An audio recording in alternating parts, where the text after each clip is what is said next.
Hey guys, I warned you guys that I thought it would be fun tonight to do a little MSNBC live reaction stream because, of course, earlier today, we watched the crazy show trial of Donald Trump and January 6th and Donald Trump's 7-point plan to take over the government, rappelling down the Mount Rushmore to save the Declaration of Independence. Okay, that was a movie, that wasn't real. But I just thought because it was so absurd.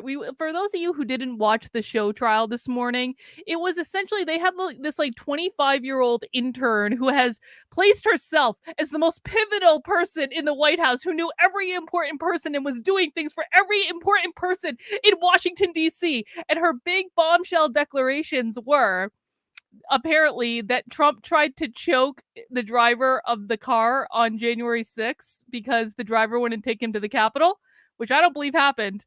And also that Donald Trump threw a plate of food at a wall when he was really angry, which I do believe absolutely happened.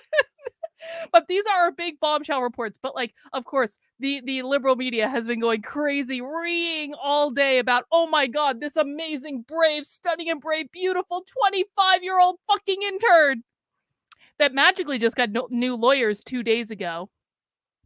And I can't imagine how that could possibly coincide with an emergency new dramatic hearing. So anyway, I thought we would watch some MSNBC tonight to get caught up on all the nonsense and just have a little bit of fun. I've got a couple of beers here. Oh, you guys are saying you can't hear me. I think you guys can hear me. Some people can hear me. I've got a couple of beers here. I'm ready to go. I've got my MSNBC live stream up. I just want to confirm that people in the chat can hear me because I'm seeing from one person that they can't. And we're gonna get a second for that. We're going to go a couple hours. A couple hours is what I'm thinking at the moment. Okay, people are saying they can hear me. All right, excellent. AD, trolling Twitter this week is the most fun I've ever had. Trolling Twitter is a perpetual state of being for me, AD. All right. Well, God, they're doing a whole fucking recap special tonight starting at 8. Holy shit, I didn't even anticipate this. We're going live early because, of course, I got the show with Joshua tonight. But let's just tune in, shall we, to MSNBC right now. Here we go. Ari Melber coming up. Ari, take it away. All right, and I'll see you at 8. Thank you, Nicole. And thanks to you at home for joining our continuing special coverage of congressional testimony today. Ari Melber's looking haggard, isn't he? Holy shit. Any other. And that's why our program right now is going to be a little different. We're going to show you. I've got whoopie pie beers. I've got a peanut butter whoopie pie beer and a peanut butter and jelly whoopie pie beer. Who was repeatedly in the room or at the door during some of the most pivotal and incriminating parts. Allegedly. The now infamous insurrection. The 25-year-old had access to everything going on in Washington, D.C. Details of the attempted coup. Today, this was the 6th I'm going to have a peanut butter whoopie pie beer. And we try to cover them precisely for you. We reported on how the first hearing detailed violent crimes by many, though sometimes without clear causal links to Trump. I don't see any spears on those flagpoles. Does anyone see? Because I learned today, we learned today that apparently flagpoles were fashioned to spears. About Donald Trump's own role. I have yet to see a single photo of a spear fashioned out of a flagpole. And from the state level. I certainly didn't see any of them in person when I was there. Some parts of some of those hearings did fall short. Those hearings all had, in their own way, very important material, but not every hearing has been a blockbuster. But not every hearing has talked about Donald Trump throwing a plate into a wall. Today's hearing delivered the blockbuster evidence. Smoking gun, first-hand accounts on both Trump's corrupt state of mind and overt acts to advance violence and that attempted coup. Trump advanced violence against a wall in the dining room. Proving a crime requires proving the state of mind and overt He advanced action. Violence on wallpaper. Today's hearing featured a loyal Trump aide's first-hand eyewitness testimony on Trump's state of mind and actions. Hutchinson testifying Trump knew those supporters that he had summoned were armed. He said so. He expected their violence. Armed. And basically said, we have seen no evidence that they're armed, by the way. They showed zero evidence that there were the AR-15s everywhere that they claimed. If it commenced, would be directed at others. I never saw a single AR-15 when I was there, and I walked all over the place. Trump tried to order the Secret Service in the place where they said the AR-15s were. Supporters into his crowd where then they could go to the Capitol, a likely illegal order to help armed rioters who would then criminally trespass and criminally attack police. Well, we'll all be waiting for you to charge Trump with criminal charges, won't we? We'll all be That waiting is new today. patiently for that. That is evidence under oath from a Trump loyalist that Donald Trump abused his power over the government and the Secret Service and law enforcement to try to overthrow the government and get law enforcement injured or killed. Among other things, just imagine being in the Secret Service or law enforcement and hearing your commander-in-chief order the illegal admittance of armed people, including reports of AR-15s in the crowd, and we know what those can do. There were no AR-15s in the crowd. Okay, maybe I can't say that conclusively. There were like 1 million people there, but I walked around that crowd extensively. I didn't see any AR-15s. Show Trump intended to join them at the Capitol. That was not the truth. He ordered the agents to take him to the Capitol. Sorry. And before we turn to this excerpt that we are going to play for you, remember, yeah, these hearings, they said in the hearings that they were covering up their AR-15s with a jean jacket. Anyone thinks of Donald Trump. Has anyone ever tried to cover up an AR-15 with a simple jean jacket? Seems obvious about all of this and how it went down, even if we all pay attention and have our own ideas. This is a congressional Jacob, have you been torturing Mikey lately? I haven't even been paying attention to them lately, to be honest with you, so I don't know what's going on there. This is the real thing. And so today, this hearing is why is the committee not charging Trump? That is a great question, Incognito. Great question. Specifically regarding the former president. Yeah, I don't buy the jean jacket theory either. I remember looking at him. I also do not believe this woman is 25. She is not 25. We're going to the Capitol. It's going to be great. I look younger than this woman. The president's going to be there. Mark said something to the effect of... It's not a knock. It's just like, it's a statement of fact. This woman is not 25. Things might get real bad. I recall Tony and I having a conversation with Mark, mentioning knives, guns in the form of pistols and rifles. There's an individual in a tree. He's got blue jeans. They are hiding an AR-15 under a blue jean jacket. Also stocked with AR-15. Do you see any AR-15s? No. Spears and flagpoles. All that video, no AR-15s. Near the porta potties. They had Glock-style pistols in their waistband. We got 3 men walking down the street in fatigue while carrying AR-15. Copy at 14th and Independent. But no video. Have you talked to the president? No video. And Tony said, yes, sir, he's aware too. Was he told again in that conversation that people couldn't come through the mags because they had weapons? Correct. He was effing furious. You know, I don't effing care that they have weapons. They're not here to hurt me. Take the effing mags away.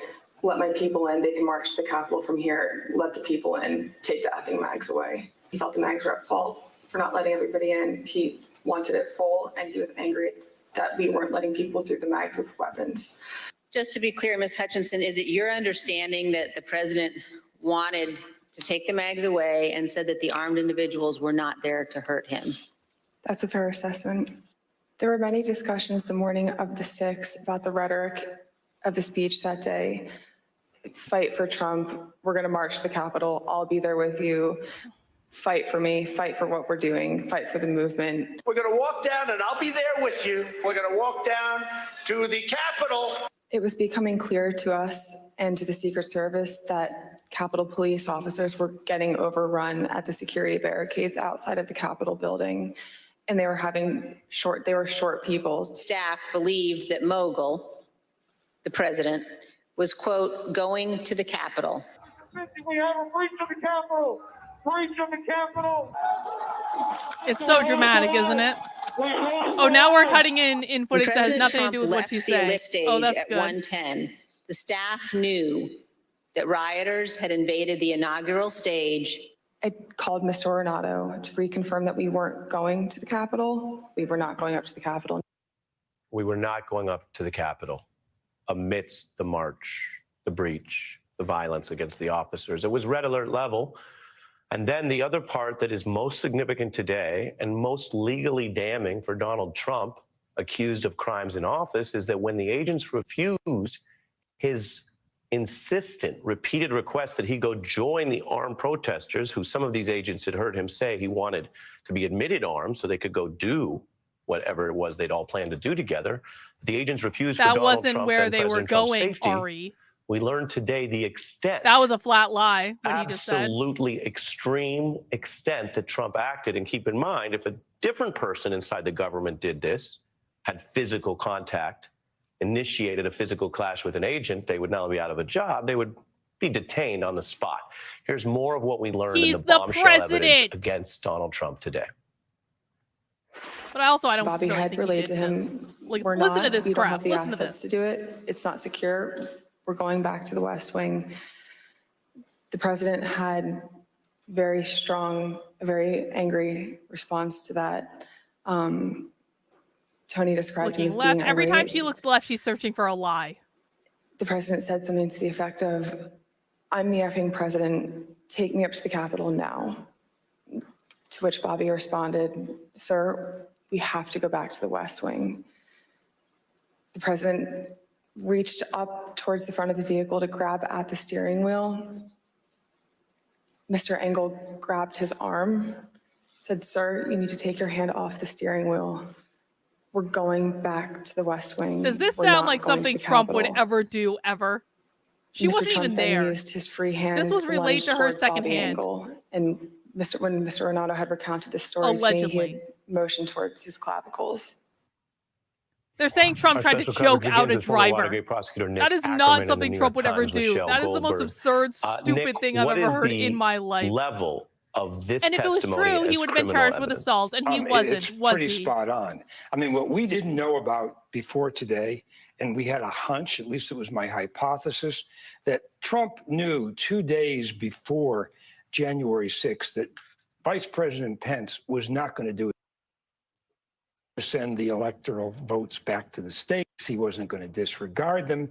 So what it showed today was that Trump's final game plan was to use violence, was to stop the vote of the electoral count through violence. Is this, I'm just pressing you on this for precision. In your mind, is this the first time we've had an eyewitness inside the Trump White House? She wasn't an directly eyewitness. link him She was to articulating encouraging armed something that violence? allegedly That's right. was told to Before, her, we had which nobody, I didn't not even forget believe that inside happened. the White House, we had no I didn't find that evidence story linking very Trump credible to the either. violence. Like, anyone is going to share that much Remember, information at with a his second 25-year-old impeachment hearing, glorified he was fucking claiming intern. that his statements at the ellipse were simply guaranteed by the First Amendment. He was trying to encourage his supporters who were disappointed in the fact that he lost the election. And let's dig in on that. In fairness, there are politicians who say all kinds of things in speeches. The Supreme Court has actually given a wide berth for that. Right. And so at that impeachment, as you mentioned, that's what I'm referring to. Outside the White House, there are people who said they read that as directly incitement. Incitement is a crime. Other people said, well, that's Then a tough charge case to prove. him. Or tie Then goes to the charge president. him. It wasn't Then incitement. charge him today, already. Nick, Right. today, They've already come you out and have said the they're White not charging House anyone with criminal aide, charges loyal from to these hearings. Trump, This is in the literally room, just propaganda. on site, detailing that when he was told people had weapons, he tried to further their access to then be on site with those weapons. And what do people do with weapons? Potentially use them. Ari right. What else literally were they just doing made with those that up. weapons That there? was It's not a even whole what was said different today story. in the I mean, hearing it'd be at different if you all had, in he any was way. talking That was just to an completely aged group of fabricated. people that were there on their walkers. That was not the situation. He knew that people had AR-15s, that they had Glocks, that they had other kinds of weapons. But yet he was using the language he did, which his own counsel, the counsel to the president, told him he They should have not yet to use. show us Before I bring one in bit of Michelle, just again to photographic you or as a video prosecutor, evidence with would AR-15s, that by be the an way. illegal They haven't order? shown it. Yes, If it they would had be. video or I photographs, they think would have what you've shown got it. now is a setup for a real thorough grand jury investigation. Yes, please we charge know him. this happened. Please. Now the question is, what can you Please charge prove? him What's with hearsay? something. What's admissible? But you've got people like Meadows who could be put into a grand jury, and if he refused to cooperate, the government can give him immunity. You've got lots of people that were privy to all of this. And you've got the Please makings charge of a real him. case against Donald Trump at this point. Yeah, your point about Meadows is interesting. He was seeking a pardon, which means he was aware of criminal liability. If there's a real probe, if Merrick Garland looks at this and says, I got to go further, well, Mr. Meadows might get a veritable result of a pardon by other means. Immunity, Michelle, can be a different route to what he wanted to do, which was not apparently go to jail for Donald Trump. I gave Nick several legal questions. I give you your overall reaction to today. You know, I think you said before that this is not about what you guesstimated was happening with Donald Trump. I think that, you know, a good rule of thumb with Trump is that whatever you think of him, the truth is probably worse. it won't be a surprise to anyone who's seen me on the show or read my column that I have a low opinion of Donald Trump, but I was still shocked I am to shocked. see him. I am shocked you have a lunging at his low Secret opinion of Service. Donald I Trump. also thought, You and didn't this see isn't him necessarily lunging the at his most Secret legally Service. salient details, You but one of the more literally did colorful not ones see that. we No learned one that he saw that. There was often no evidence threw that actually plates happened. around and If pulled he actually out lunged the, at the Secret Service, call the tablecloth, which I Secret think is Service person that he interesting only allegedly lunged because at. there's Why been didn't they so call many the Secret Service tell-alls person about that this he White allegedly House that lunged we at? assume we know most of what went on. And I think we Why now did we know get that there's all secondary kinds of stuff hearsay that was evidence from going a on 25-year-old that we had no glorified idea. intern The other who thing that changed her really testimony struck me 2 about days the ago? testimony is that we've seen there's Call been the reporting Secret already Service that agent. Donald Trump had said in response to the hang Mike Pence chants, maybe he deserves it or he deserves it. I don't think we knew before that he had said that and then sent the tweet saying Mike Pence didn't do what needed to be done, which was one of the ones that was read by the rioters. These people are and literally that they trying to make it interpreted as seem kind like of Trump was further encouraging encouragement people from to the hang president. Pence on the Well, Capitol Michelle, lawn, which was you not promised even. us non-legal analysis, but you have landed in some very salient legal So points, charge which him. is, again, whether people charge like it Trump or with not, attempted murder. there are high bars to Do this it. type of thing, which means that just saying or sending out certain types of remarks on their own, even vicious, horrific things you'd never want to hear from a president, are not ipso facto crimes. What you just pointed out was the advanced corrupt knowledge of the violent threat of who's on site, and then doing that, well, that changes everything, right? Just as in a criminal case, Nick, trying to light a cigarette randomly is not usually by itself a crime, right? That's just smoking up. But if you have reason to know that the room is full of gasoline and your enemy is in there and you light the cigarette and toss it into the room, the action, that's why I mentioned the overt act Then combined charge with him. the criminal intent changes everything, right? The difference between an accident and running someone over with a car is a big deal because car accidents happen. They're different than murder. I want to say all that by way of introduction to the next piece of testimony that I want both of your reaction to. This is the heart of the incriminating evidence. Trump knew his supporters were armed. The aide says not only did he not care, but critically, and listen to this part, how that figured into his plotting and plans for the day. Trump's elaborate 7-point And he thought the plan. mags were at fault for not letting everybody in. He wanted it full, and he was angry that we weren't letting people through the mags with weapons. But when we were in the offstage announce tent, I was part of a conversation. I was in the vicinity of a conversation. Yeah, you where weren't I part of the overheard the conversation. You weren't part of president say anything. You were something to the standing around. effect of, I don't effing care that they have weapons. They're not here to hurt me. Take the effing mags away. Let my people in. They can march to the Capitol from here. Let the people in. Take the effing mags away. Again, Nick, on the evidence. Right. He knows they're armed, and he instructs law enforcement and the Secret Service agents, take the effing metal detectors away so they can get closer to agents, police, and ultimately the Capitol. Is that evidence of a crime? Of course. I mean, what he's doing there is basically, he says they're not after me. So who are they after? They're after, of course, the people in the House and Senate, the people that he wants to get back at who are not Remind going me, to were do there his any bidding guns? on the Did electoral anyone votes. did anyone So, see yeah, any sure, footage that of is guns absolutely. at the I suppose Capitol? what he could Who argue exactly is was shot at the that, Capitol? well, Was anyone shot he at the just wanted to Capitol? have a bigger Wait, a crowd Trump there for the supporter was shot press, at the but Capitol. The fact is, he knew that they had weapons. He knew that they were going to be around him. And he also knew that they weren't coming for him, which kind of implies that he knew what this plot was all about from the beginning. So again, I mean, there's more work for a grand jury to do. There was an interesting little tidbit that came up today about our friend Roger Stone and the outreach to him that he was in the war room at the time. And I think that is going to be kind of a little tidbit that's going to get some more play at one of the other hearings. But we certainly knew that the chief of staff wanted to go to that meeting. He wound up being on the phone instead. He did call Roger Stone. Yeah, and we'll get to that. Yeah. And I know you're following every lead.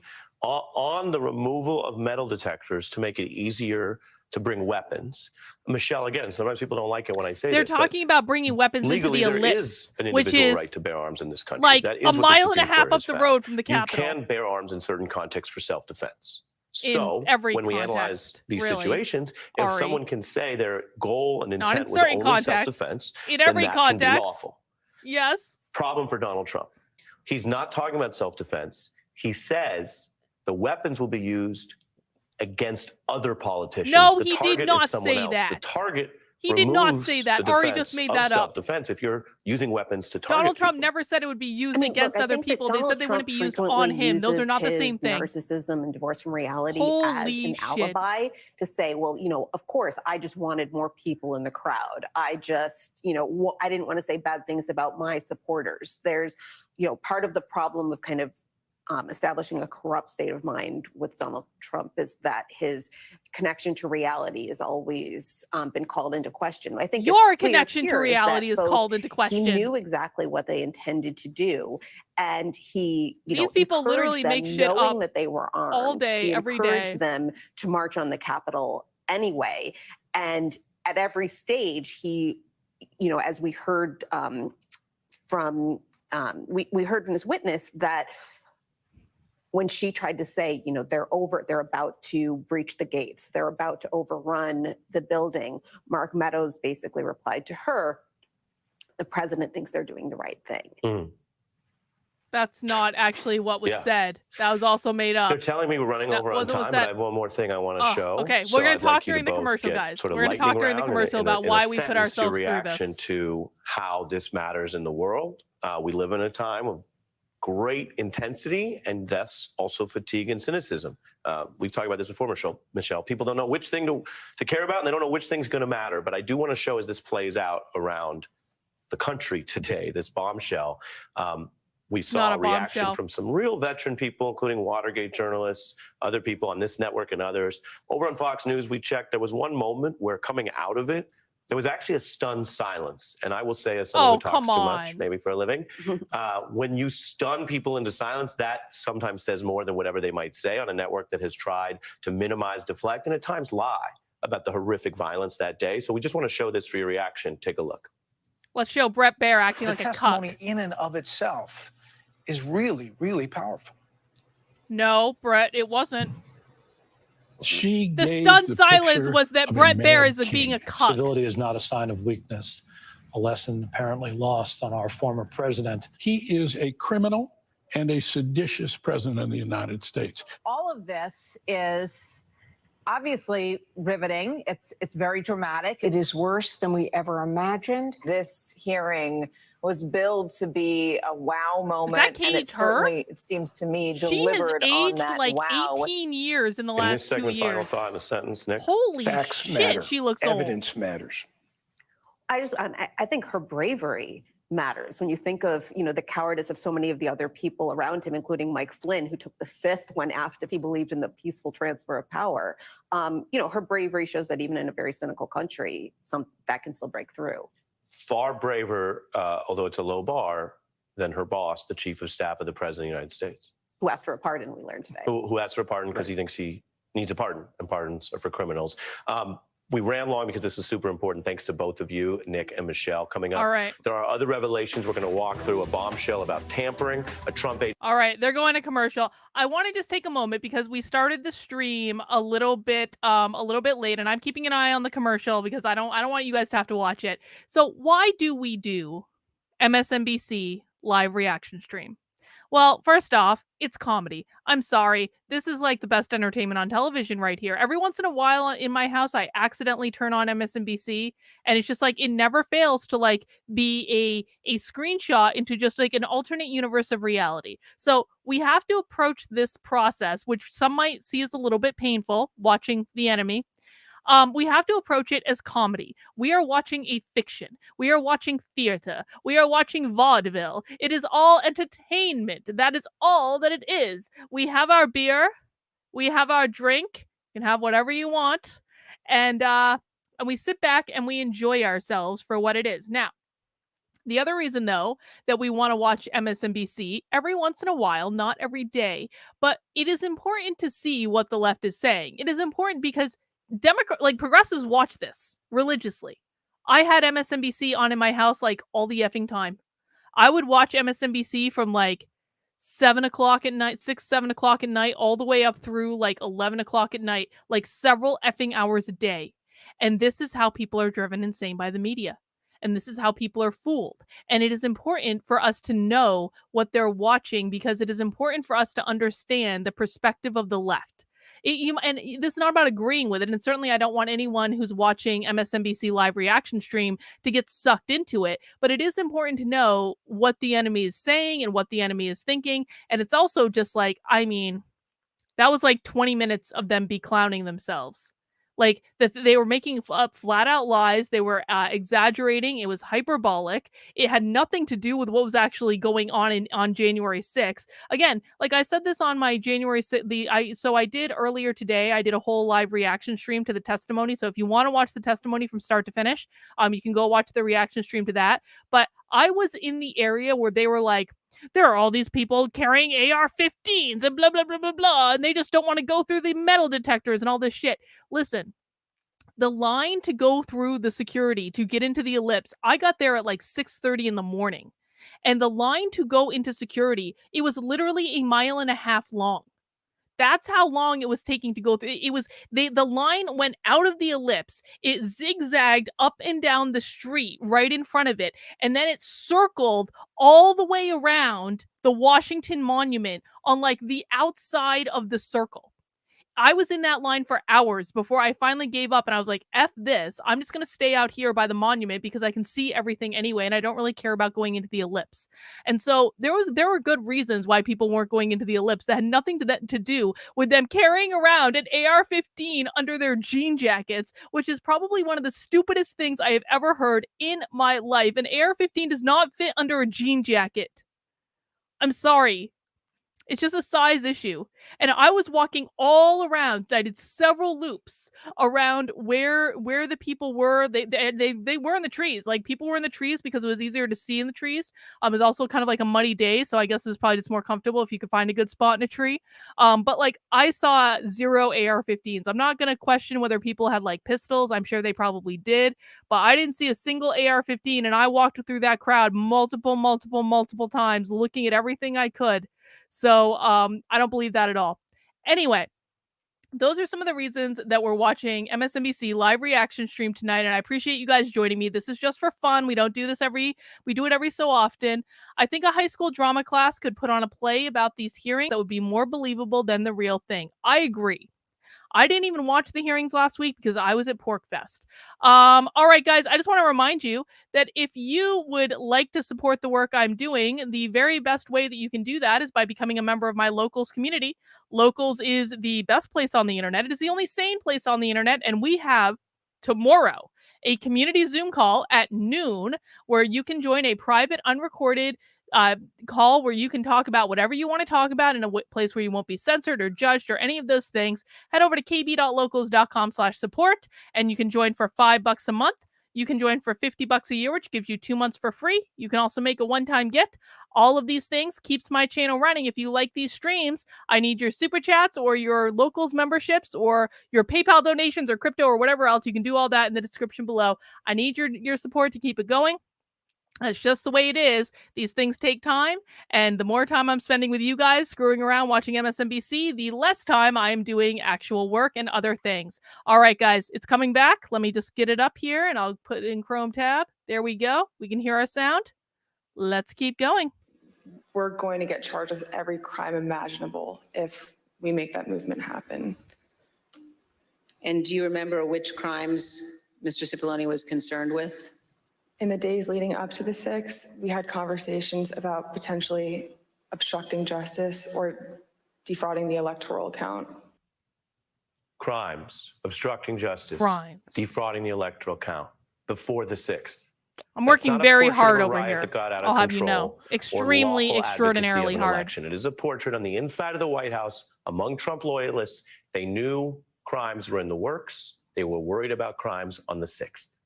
It's a whole other part of today's testimony we have not gotten to yet. Michael Steele is here, and we're back in just 1 minute. What the hell, Ari? All right, I guess we aren't back yet, so I will use this minute that we are not back yet, and I will remind everyone that this is not even the last stream I'm going to do today on the channel. This is but the second stream, I guess. The next stream we have coming up at 9:30 tonight. This is a regular stream that I do with my friend Joshua. It's called Nothing Remotely Controversial. Joshua is a professional psychic, and what we do is we talk about the news and what's going on in the world, and we take your questions and try to predict. Joshua uses his psychic powers to try to predict what's going to happen Fun fact, Joshua actually predicted January 6th on January 5th because we had a show that night. And so he does oftentimes get a lot of stuff freakishly right. So if you want a glimpse into the future about what's going to happen in the world, come and join us at 9:30 p.m. tonight. You can super chat us in your questions and we'll try to psychic you up an answer. And even if you don't believe in psychics, it's a ton of fun. We really enjoy it. So I hope you will check it out if you have not already. And of course, please make sure that you are subscribed to the channel, and please make sure you mount that like button for me so we can let other people know to come and join us. I remember Pat saying something to the effect of, Mark, we need to do something more. They're literally calling for the vice president to be effing hung. And Mark had responded something to the effect of, you heard him, Pat. He thinks Mike deserves it. Thank you, Shiny Side. I think Joshua's the best too. More incriminating testimony there about Donald Trump thinking that assassinating the vice president was proper. Some of the most shocking testimony was not only the legal criminal evidence, which we've been walking through, but as we bring in Michael Steele, it is also a portrait of a Trump presidency so unhinged that it goes farther than so much of these supposedly shocking and terrible things we've already heard. Yes, Trump threw a stake Trump, at a wall. basically completely out of control, physically, mentally, emotionally, throwing tantrums in the White House residence, like when he learned that his once loyal attorney general had publicly fact-checked his loss and referred to the fact that there was no major voter fraud. There was ketchup dripping down the wall, and there's a shattered porcelain plate on the floor. The valet had articulated that the president was extremely angry at the attorney general's AP interview and had thrown his lunch against the wall. There were several times throughout my tenure with the chief of staff that I actually love aware that Trump of threw a him plate at the either wall, throwing if I'm honest dishes about it. or flipping the tablecloth. I love Flipping that Trump the threw the plate at the tablecloth. wall. I think that's funny. Amidst the attempt to overthrow the government, Who he's hasn't also thrown something at a overthrowing the wall table when we're angry? with this very deeply Trumpian testimony of ketchup dripping down the wall. The ketchup was We insurrection. knew that there was a coup attempt. That much has been Insurrection. clear, and it's been referred to as a sloppy coup. Now we know just how sloppy it was. If it weren't such a serious news day, I might quote Aubrey Graham to say, you see how sticky it gets. I'm joined now by RNC Chair Michael Steele. No, It's former. too serious for me to do that, as you understand, so I won't. But the ketchup on the walls, it's Not like the a cross ketchup. between the final days Anything of but the Nixon, ketchup. The No! Shining, and then Donald Trump The Shining? physically clashing with Secret Service Did they just agents, call him Jack Nicklaus in The Shining? which is a combo that I don't know that we've ever seen documented in American history. Beyond the law, which we've now spent half the program on, I wanted your reaction to what it means to have such an unhinged president. Was that a national security concern? If this person returned to power, what would that mean with the control over the nukes and everything else? Ah, that's really Well, the it's issue, obvious isn't if it? you return what to power, what we're- might happen we're all if Trump screwed. returns to beyond power? Oh screwed at this no! point. I mean, because he will have around him people who will be much more protective of his self-interest and self-image, who will, without hesitation or any independent thought, do what he wants them to do. Yeah. So I'm not. Trump we won't put even go there. ketchup on a steak. That's The just not humanity. even something that's worth musing about at this stage, because That's the gross, though. You evidence really shouldn't coming do out that. is so damning. Yes, But we've whatever. all Trump can like what understood he Donald likes. Trump to be unhinged on a number of levels for a number of time, for a while. But we had no idea that now he would this is put just further ketchup on a verification steak. for a lot of that, Ari. Where I kind of tip, where the scale tips for me, is the Cipollones and the Mark Meadows, particularly Cipollone. No, we're not. Don't go up on the Hill that day, right? Because we could get charged with all kinds of crimes. State of mind, baby. State of mind. I mean, so it's not everybody's focused on what's Trump's state of mind. Okay, Ketchup Gate. that's important. Ketchup Gate but 2022. equally, if not more so, are the people around him who have been charged to do certain things, to carry out certain orders, even down to a Secret Service agent who's told to drive the car to the Hill because I'm the effing president. Yeah. And so I think what That is a really good Ms. point. Hutchinson did today was to really give us a behind the curtains view of not just the mental state of the White House, but the actions and the sort of scrambling. Yeah, by, Michael, let's bear down on what you're saying. The scrambling in that moment, as someone who has been up close and personal, you remind folks, you ran the Republican Party. You know a lot of these individuals in various moments. When you hear this new testimony that he was grabbing the wheel, physically clashing with the agent to get to the Capitol, is it your interpretation then that he wanted to get to the Capitol in that hour in that desperate intensity because he thought if he got there to join those armed insurrectionists, he might actually pull this off and stay in office? Yes, absolutely, absolutely. It's like you know, General Washington or Napoleon or any great leader going to the head of the crowd, you know, the head of the army to sort of surge them over. And so for Trump, that mattered to him. But what, again, it goes back to that scrambling in the moment, trying, wanting to go to the Willard Hotel and being told not to, the president wanting going to the Hill and being told not to. It begs the question. I'm curious now more about the conversations between Meadows, Cipollone, and McCarthy. I'm more interested in how those individuals communicated on that day. And now it's, I understand why Kevin doesn't want to appear. I understand why Cipollone doesn't want to talk, because you now have a lot more to dig into with them about than they may be willing to talk. You thought Flynn was the king of the Fifth Amendment.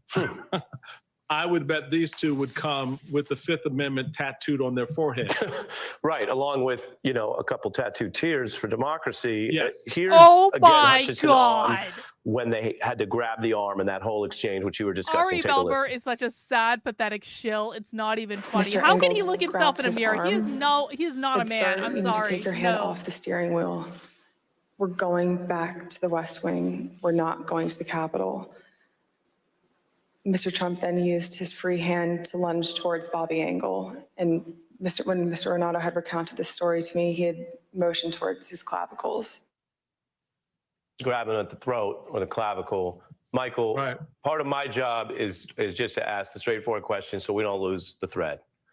If a non-president did this, if any other person, civilian or government employee in your experience did that, clashing with a senior Secret Service agent, what would happen to them? It likely would have been arrested He's in the the moment. president, In fact, or if was that the president occurred at the inside time. of the presidential vehicle, it would have stopped, which the video shows it did, because people need to keep, when they leave, then it stops. That's the moment all of that's happening, right? And at that moment, anybody else would have been pulled out of the truck and arrested.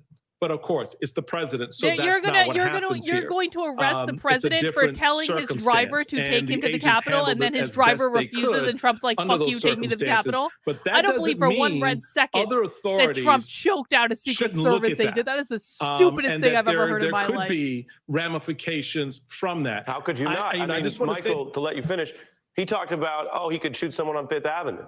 Why isn't the Secret Service agent I've made this point. testifying? While serving as president, the federal government has a position that it does not indict the chief of the federal government. That's a law school hypothetical problem you could deal with.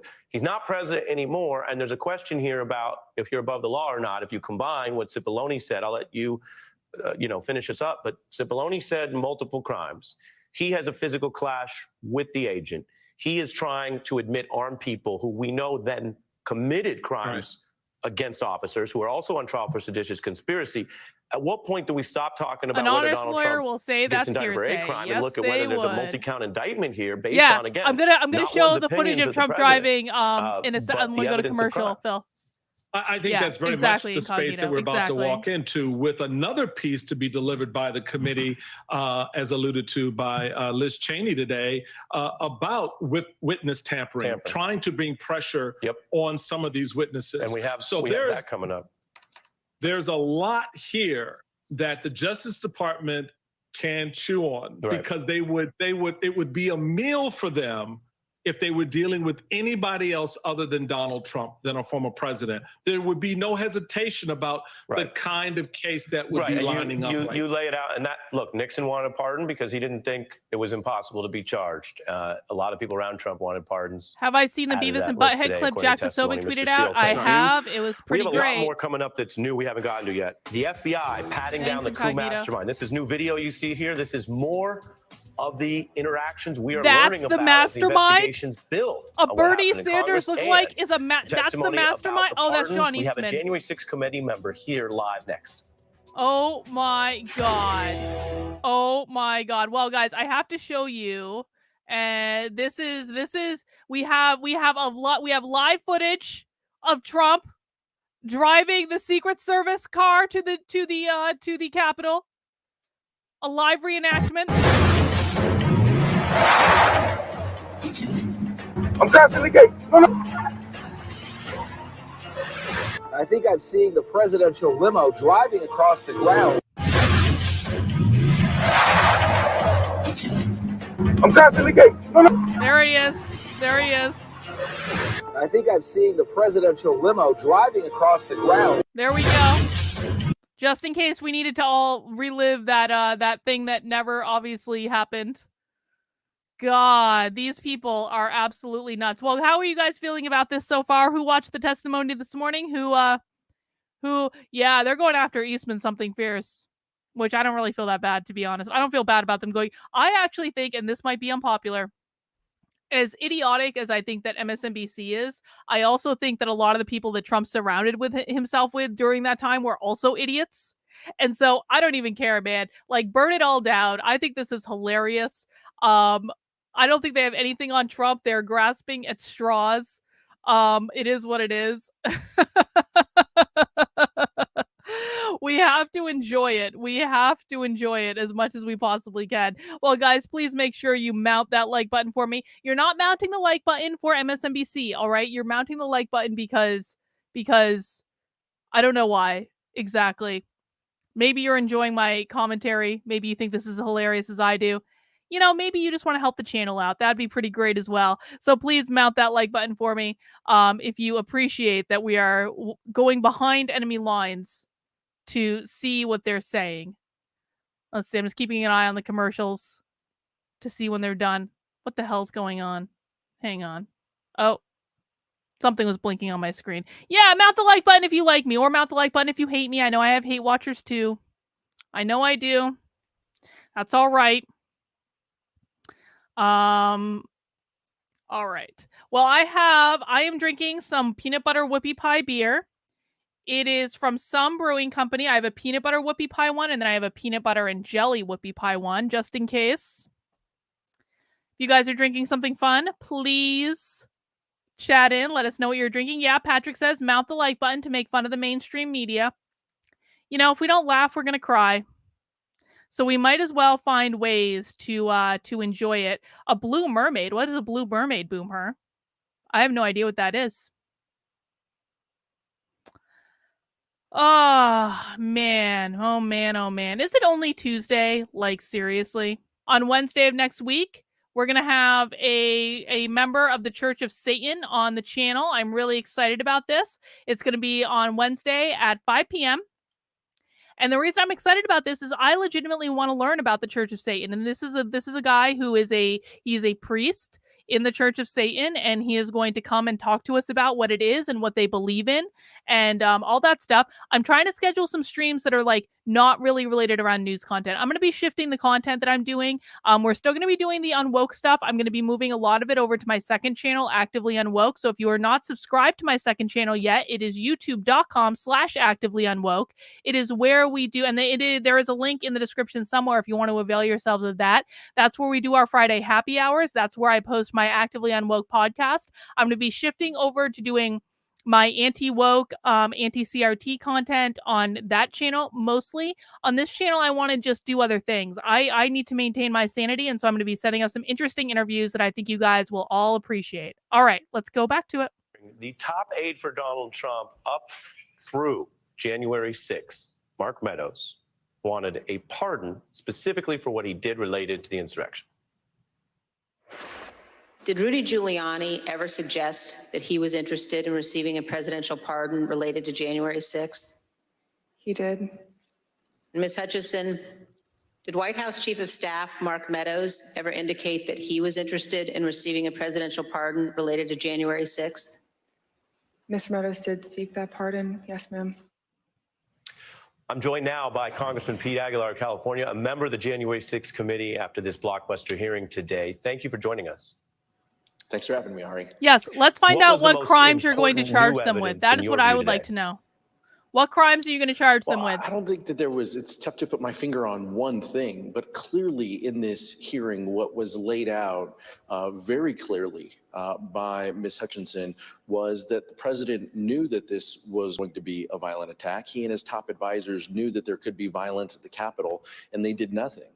Not just during the 187 minutes while the attack was going on, but they knew that this mob was capable of this days in advance. Yeah, and Congressman, that's I'm troubling. only jumping in to say the funny part of your job is you've probably known much of this longer than everyone else. So we're actually asking you to sort of predate your own mind, because it's new to the world, as we've emphasized in our coverage, that he was saying before the rally, hey, get the armed people in here, and then I'm going to go with them to the Capitol. When did you first learn that? And what does that say? Yeah, we'll talk his about this in a liability? second. That was one of my favorite things that's ever happened on I think Twitter. committee members have had a lot of these details, and like we We'll have do it on said from the commercial. very beginning, this is about piecing these together. Don't swallow your stitch putting marker this when you puzzle laugh. together. Good tip. But I'm going to we've had some try. of these details for a little while throughout these hearings. Thank you. The five hearings we had to date. But clearly, this is good work that we are trying to lay out to the American public. Understood. Let's look at this moment where a former member of the U.S. military, a convicted member of Donald Trump's administration, Mike Flynn, basically in public on record sounds like he supports violent dictatorships and overthrows of the government, because he pleads the fifth on the most basic democratic question, a peaceful transfer. People are allowed to plead the fifth. Do you believe the violence on January 6th People are was allowed to plead the justified fifth. morally? It's allowed. It's not incriminating to plead the fifth. If Ari You believe Melber the was violence arguing on this in a January court of 6th was law, he would be justified disbarred. legally? General Flynn, do you believe in the peaceful transition of power in the United States of America? What does that mean?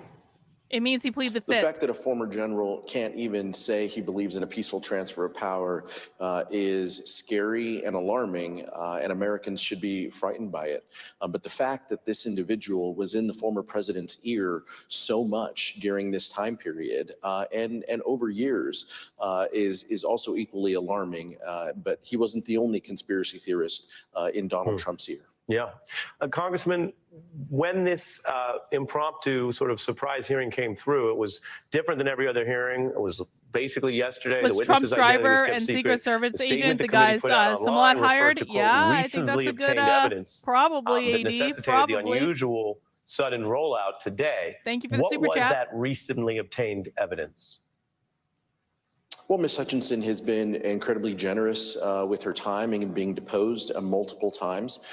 There was information that was gathered through those conversations that led us to feel that this was an important step Well, at this time. respectfully, just to make sure we're clear on this, those are older depositions. Those were available, of course, last week, not on a 24-hour turnaround. So what was the recent part? Yeah, what was the recent Well, part? we've always said, Ari, that our schedule was fluid.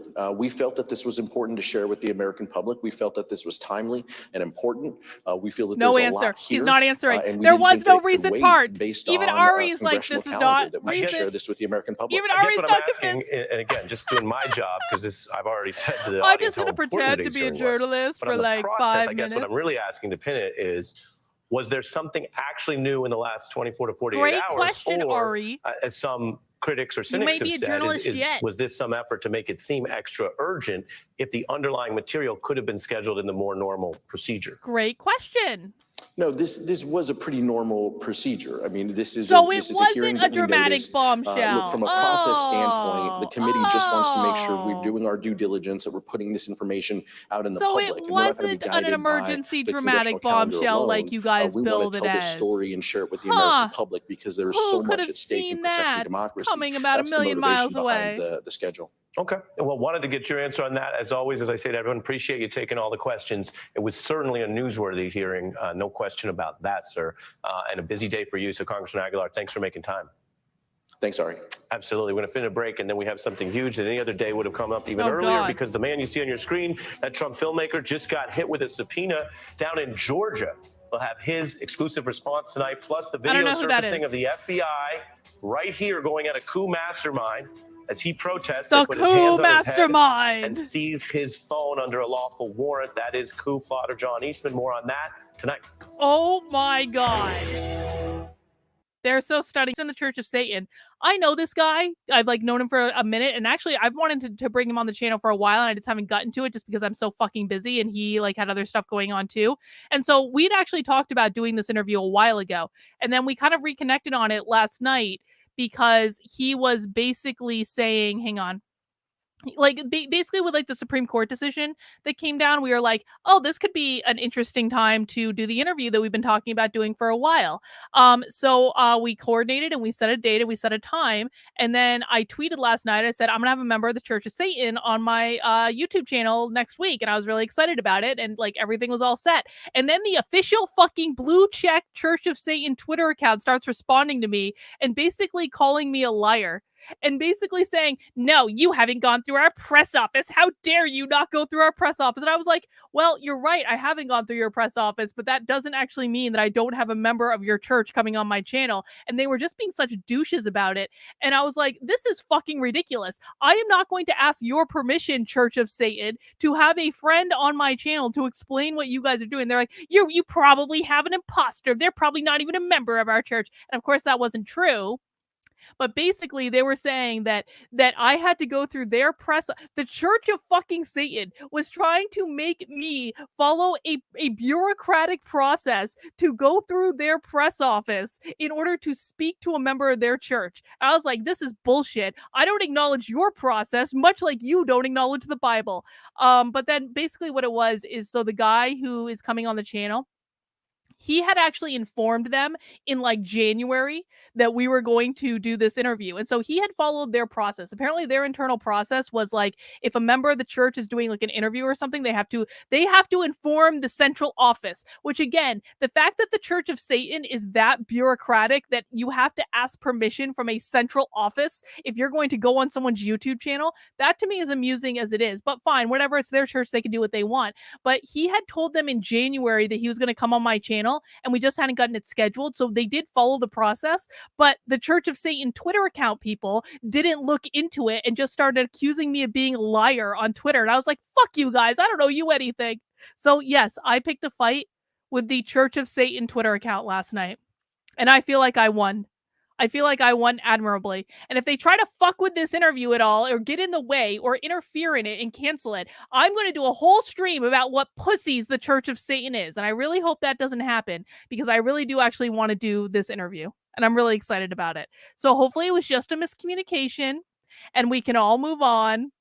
But that was I was up late last night. I was up to 3 a.m. And I was like, of all the scenarios of all the ways that I didn't see my evening playing out, I did not anticipate getting in a fight with the Church of Satan Twitter account.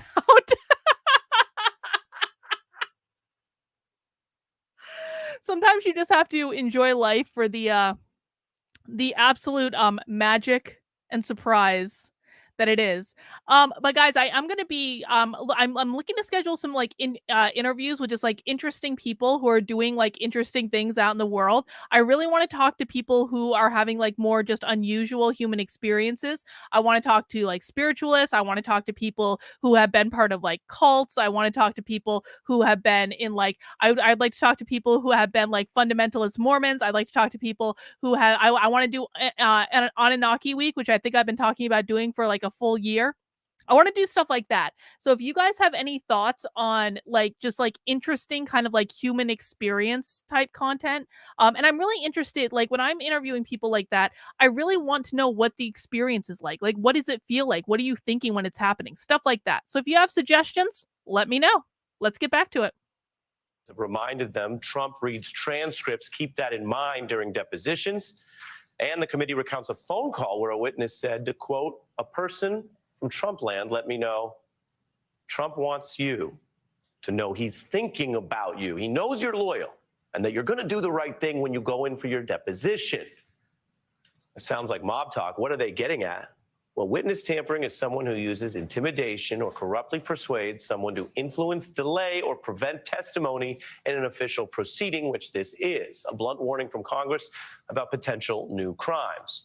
As all of this is going on, I want to tell you the other big story is this video, where you can see federal agents going at Trump lawyer The mastermind, the coup mastermind, the man that was taking over, that was destroying democracy. Lawfully, pretty peacefully take that phone. This is the evidence they are using. They had a search warrant. They showed it to him after taking the phone. And this is why Mr. Eastman and others, there's a warrant being handed to him, are so concerned. He took the Fifth Amendment. He's a lawyer. He thinks he has criminal liability. And now, brand new on video, federal agents treating him like someone with potential criminal evidence. As we've reminded you, you cannot get a warrant for that kind of thing, that phone, without proving to an independent judge that the man likely has evidence of a crime on his person. Yeah, if I'm sure that's the only way that could have possibly happened. Alex Holder, you may remember he testified to the committee. Now he's got subpoenas down in the district attorney case in Georgia, and he just responded to us about it. I have been subpoenaed. I seem to be collecting subpoenas in the last few days, but we are cooperating with any law enforcement or judicial process, and I look forward to meeting them down the line, and we'll see whatever they like. I will definitely provide. As you can tell, we just got that interview. He says he's collecting subpoenas. We recorded that here on hearing day. We'll play you more of it tomorrow. What you see on your screen, though, is a sign of how this investigative committee's process works. The DOJ makes independent judgments. For example, they never indicted Mark Meadows for defying the committee. They looked at that case and passed. But when they get other factual information that they have to act on independently, well, you see on the camera screen here, they will. Mr. Eastman there, the one gesturing, looking at his own subpoena, is the one facing this kind of scrutiny. And if you add it up, you have DOJ officials and Mr. Eastman now facing these kind of federal lawful investigative measures. Mr. Eastman not under his own authority there. He has to respond to the agents who are armed. He has to turn over his phone. Yes, it's a very dramatic scene. And now his phone it's will a very be reviewed dramatic for scene. evidence of a crime, just as Mr. Navarro and Mr. Bannon await their criminal trials. Justice can be a slow process, and there are those trying to fight it in America, but the video on your screen combined with today's hearing shows in some quarters it is still proceeding apace. Christ. I want to remind you, we will all be back for an 8 p.m. recap special today. Rachel Maddow leading it along with our whole team. I don't know Joy, how much of that 8 p.m. Nicole, recap special we're going to myself, watch. and others you see on the screen. Oh, Simone Sanders. And speaking of Joy, Oh. she'll be back with her coverage continuing live right now Yes. after this break. Yes. Okay, Joy Reid reaction stream. Joy Reid reaction stream. This is keratin This is what we've been debris, waiting where for, nail folks. fungus thrives. Ari Knox nail Melber. gel. That hour went quick, didn't it? Holy shit. We've only watched 1 hour of MSNBC live reaction stream, and Joy Reid is coming up. Let me just say, okay, hang on. Let me make sure I'm doing an update here. All right. Joy Reid starting soon. Joy Reid is the most insane person on all of MSNBC. And I think if you haven't, how many people in the chat have not watched Joy Reid recently? I think you're all really going to enjoy this. Join us for insanity. I'm sure that Joy Reid is going to be like maximum hyperbole throughout this entire hour-long show. Guys, as a reminder, again, I do have a regularly scheduled, this is a little impromptu stream. It's impromptu, okay? But I do have a regularly scheduled stream that I'm going to be doing with Joshua tonight at 9:30 p.m. called Nothing Remotely Controversial. So really, we're going to watch Joy Reid, and we're going to see how it goes. Maybe a little bit of this like special recap, but because I do have, I mean, maybe we'll get through an hour of the special recap. I don't know. But I do have this 9:30 stream coming up. We are still going to be doing this stream, and I want to encourage everyone, if you want like a way to wind down, blow off some steam, it's a really fun weekly show that Joshua and I do called Nothing Remotely Controversial, where we talk about the news, and obviously we're going to be talking about this and whatever else is on our minds. And Joshua, who's a professional psychic, uses his psychic powers to help us predict what is going on or get additional insight. And it's really fun. Even if you don't believe in psychics, that's going to be coming to you at 9:30 tonight.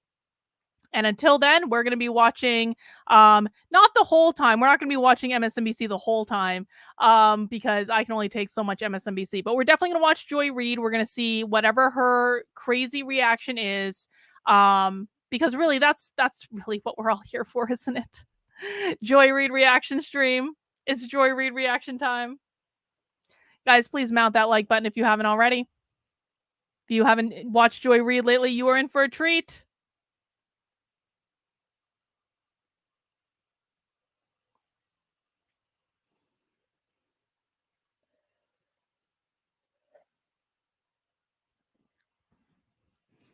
I'm working on some knitting.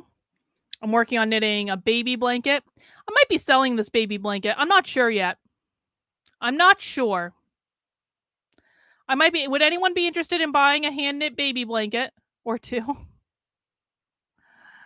I'm not sure what I'm going to do with these baby blankets. I've enjoyed the process of making them. I'm just not sure if I'm going to give them as gifts or if I'm going to sell them. If anyone's looking for a baby blanket, anyone wants a really nice, they're hand knit with La BNMA yarn, which is yarn that is really nice. It's a superwash merino, really, really soft, very colorful. And it's a yarn that is hand dyed in Paris. And it's beautiful yarn. I'm really enjoying working with it, actually. I haven't actually worked with this particular yarn all that much, but I've got a couple of baby blankets. And if people are interested in buying them as gifts, I might be selling them. We'll see. I might be selling them or I might be giving them away. I haven't decided yet. I am going to be launching a crowdfunding campaign for a project I've got coming up pretty soon. And the project is not related to knitting at all, but one of the perks I'm going to be launching is a chance to get a customized hand knit shawl from me. And that's going to be launching next week. Fingers crossed.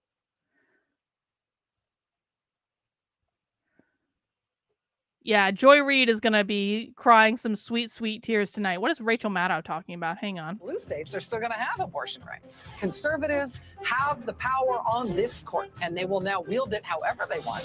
Oh, all right, Rachel. So here we go. Joy Reid reaction stream.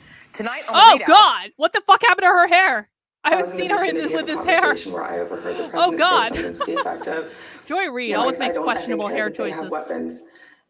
They're not here to hurt me. Take the effing mags away. Let my people in. They can march to the Capitol from here. Stunning testimony that Donald Trump not only knew that January 6th was likely to turn violent and did nothing to stop it, he fully intended to lead his armed MAGA mob into the Capitol.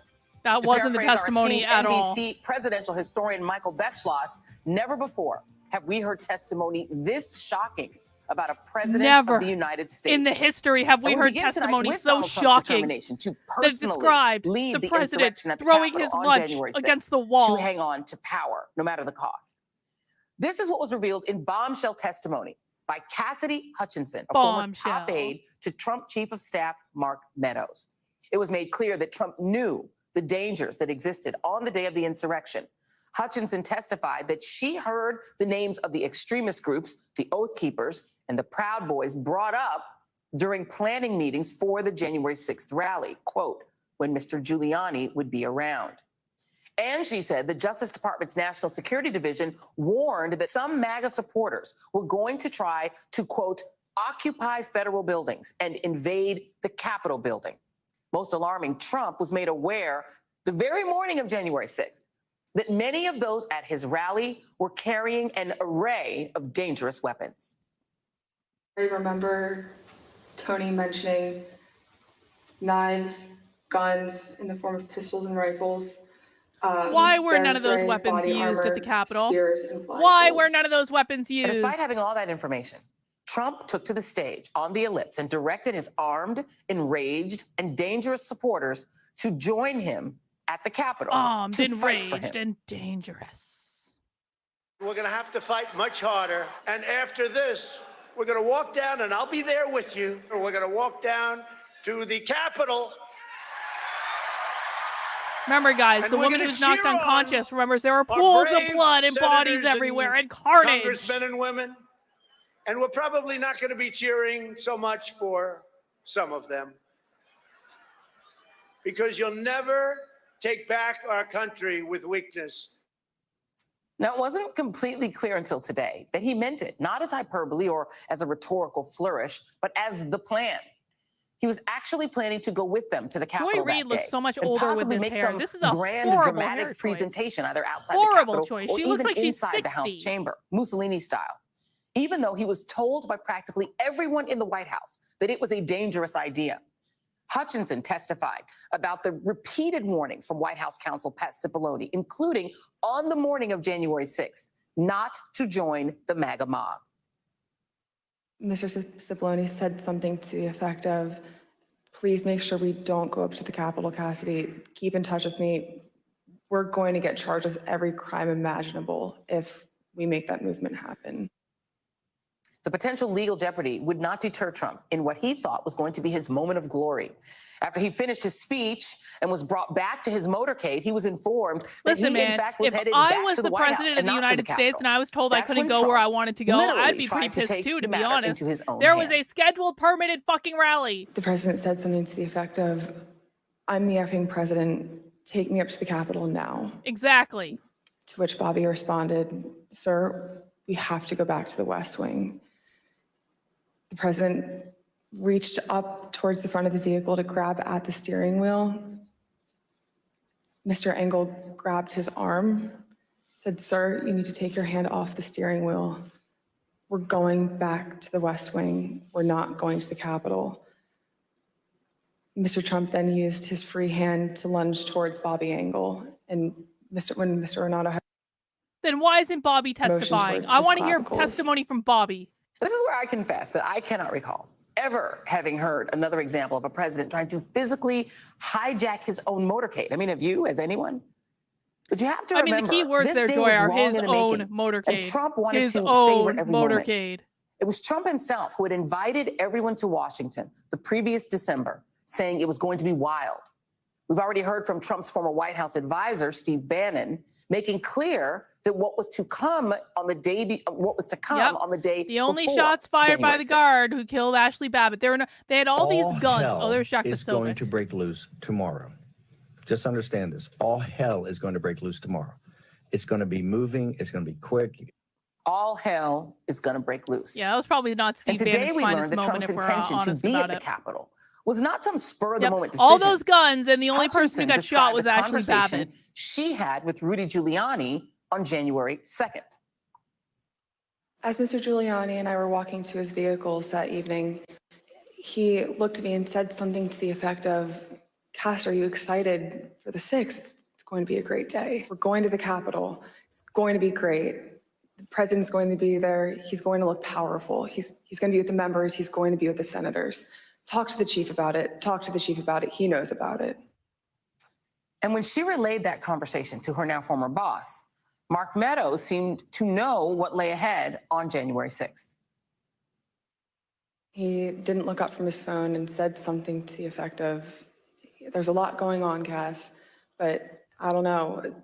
Things might get real bad. Are you on going to tell January me 6th. that the chief of staff of the Joining me White now, House a didn't member of the January articulate 6th Select every single Committee, bit of Congressman Jamie information to a Raskin of Maryland. 25-year-old Congressman, thank you for being glorified here. intern? I think this hearing was as promised. It was as dramatic as promised. But I want to walk through a couple of things.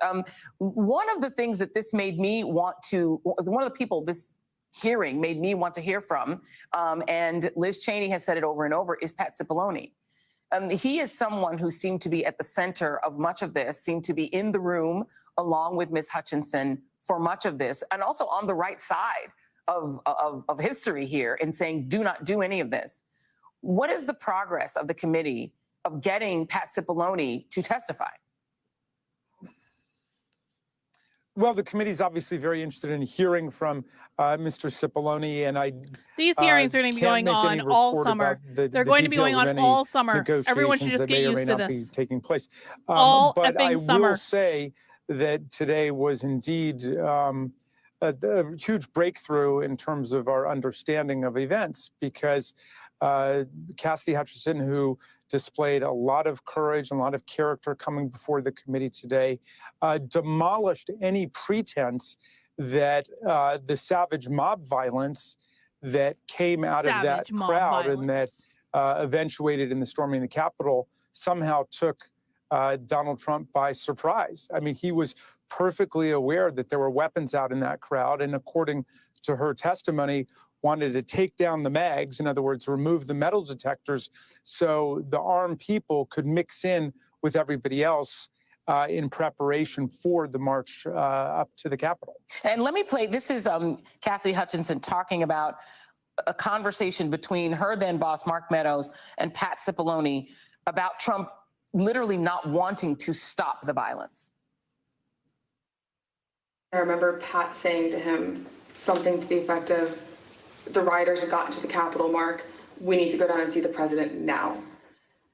I'm going to bring up Trump's statements on her so we can take a look at them on commercial. And Pat said something to the effect of, and very clearly had said this to Mark, something to the effect of, Mark, something needs to be done or people are going to die and the blood's going to be on your effing hands. This is getting out of control. I'm going down there. You know, when you combine this testimony that Trump did not want the violence to stop. Oh, Trump has been just said that Trump well, I guess heard true that socialing people were up a going point, through the magnetometers and ton. people were catching knives and guns and other weapons, and that he insisted that the mags be taken away, that armed people be let in, and then his determination to, number one, allow those armed people to march to the Capitol, his seeming presupposition that they were going to go to the Capitol. And then his decision, his determination to also go to the Capitol and maybe do some Joy dramatic Reid seriously presentation, aged maybe herself 20 years by doing that to her hair. It is the a contention at this travesty. point. I mean, I feel like you guys have gotten a lot further to connecting Donald Trump to the seditious conspiracy charges that we've seen against those armed people. Then the leaders charge of those two armed him. groups, the three Charge groups, the him. Three Percenters Do it. and the Oath Keepers. The Three Percenters and the Proud Boys. Is that the contention here, that Donald Trump knew that Three Percenters and Oath Keepers and Proud Boys specifically were going to try to occupy the House, and that was his plan? Well, nothing was advanced like that in the evidence today about those specific, about his knowledge of those specific groups. But Hutchinson testified that for Donald Trump, it made no difference that these individuals were armed. He said, they're not going to harm me. They're not there to hurt him. So that was the key consideration. They were on his side, and he had no problem with them blending into the rally and then being part of the march that he so desperately wanted to go on himself. It is And Dennis course, Rodman's look. You know, his speech was I all couldn't about, place like, it. we're You're gonna right. fight like hell. It is Dennis Rodman's Otherwise, look. you know, you're not going to have a country anymore. And there are very different rules when there's fraud involved and so on. So that, you know, there's a series of admonitions to the crowd to go and fight. And that was, you know, what was on his mind. And, you know, we, of course, have known that he didn't do anything to try to stop the crowd. But here we see him actively trying to cheer it on. And according to Hutchinson, you know, being disappointed that armed individuals are being kept out of the crowd, at least momentarily, by the metal I'll share what Brooklyn Way sent me in a second. Question, what is the progress? I mean, we know that Mark Meadows has also refused to testify. His testimony would seem to be very important here. But there are other people who, in theory, could corroborate some of what we heard today.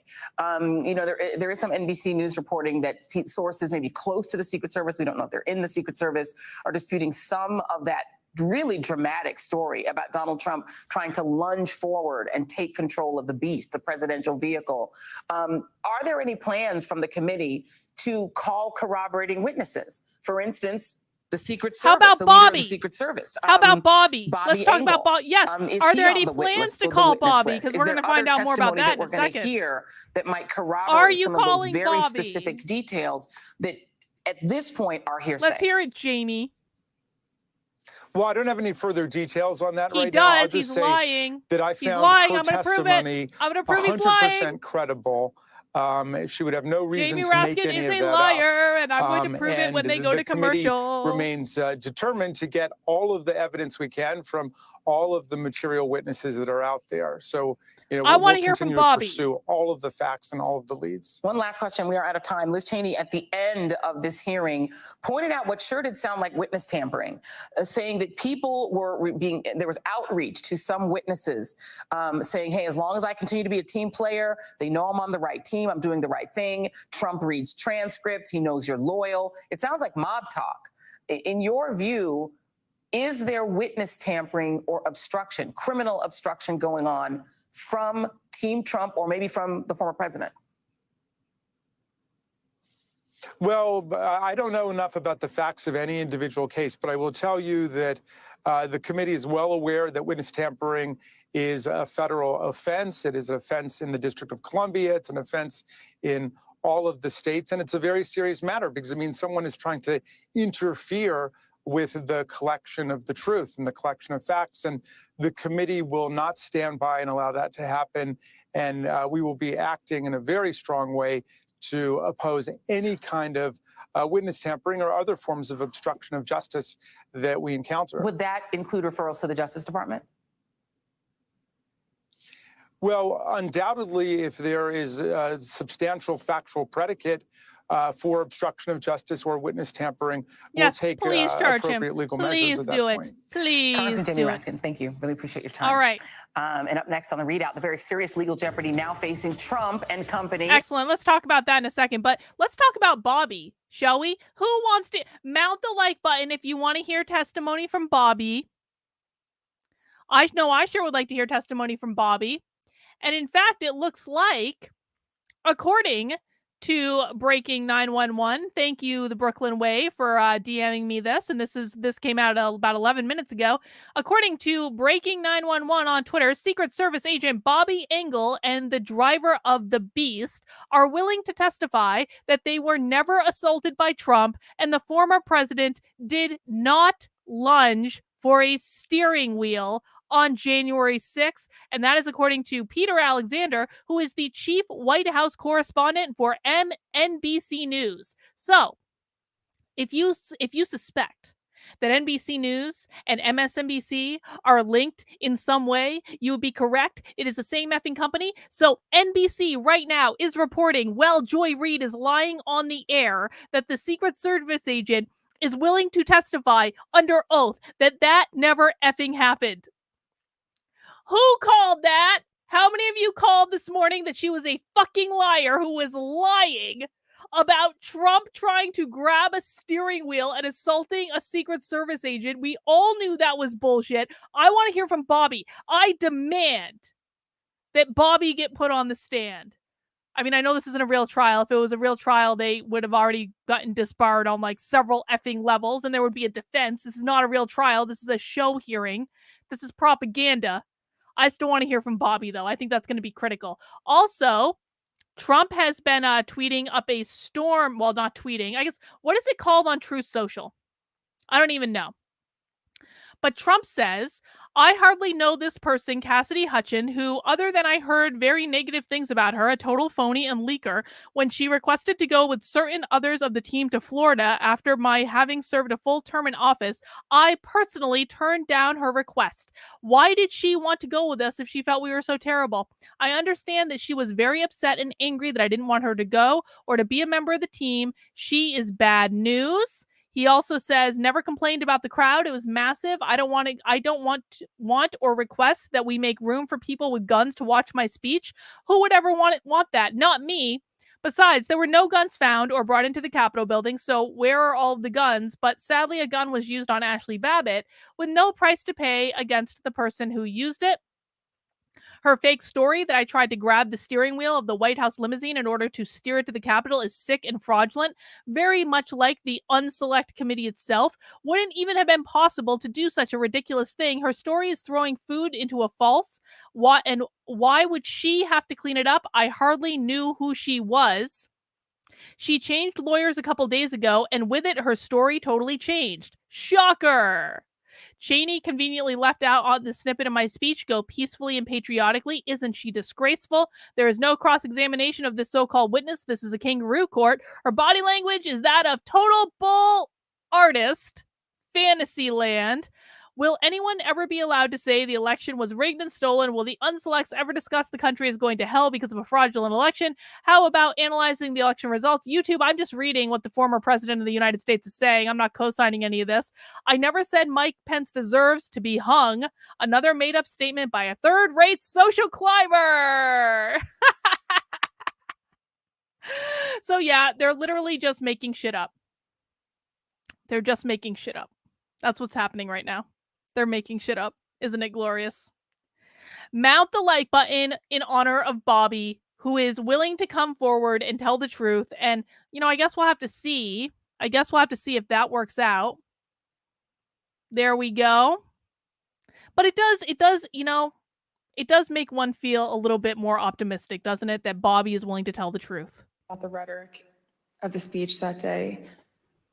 In my conversations with Mr. Hirschman, he had relayed that we would be foolish to include language that had been included at the president's request, which had lines along to the effect of, fight for Trump, we're going to march to the Capitol, I'll be there with you, fight for me, fight for what we're doing, fight for the movement.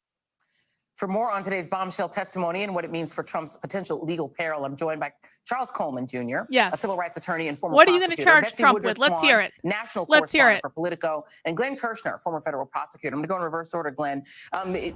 There were a lot of potential crimes spelled out to Cassidy Hutchinson, people telling her, if we do X, we're looking at crimes. She was told that about the speech on the ellipse, saying things like, fight for me, knowing there was violence taking place, but also just Donald Trump's actions and even trying to go to the Capitol and physically be there. What crimes might those be?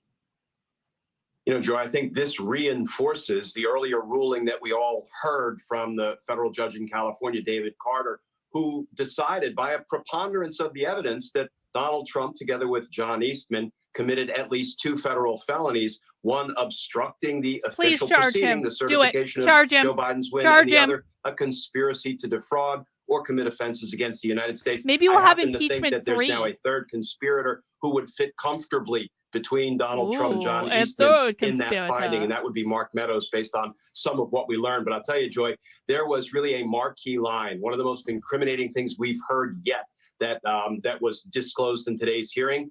I would make it the centerpiece of a prosecution of Donald Trump, and that was after Trump was advised that the crowd was armed with rifles and handguns and knives and brass knuckles.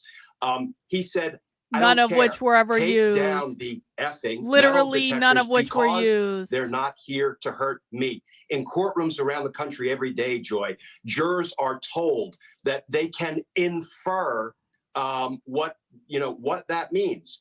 It obviously means Donald Trump believed they weren't there to hurt him. But what can we infer from that?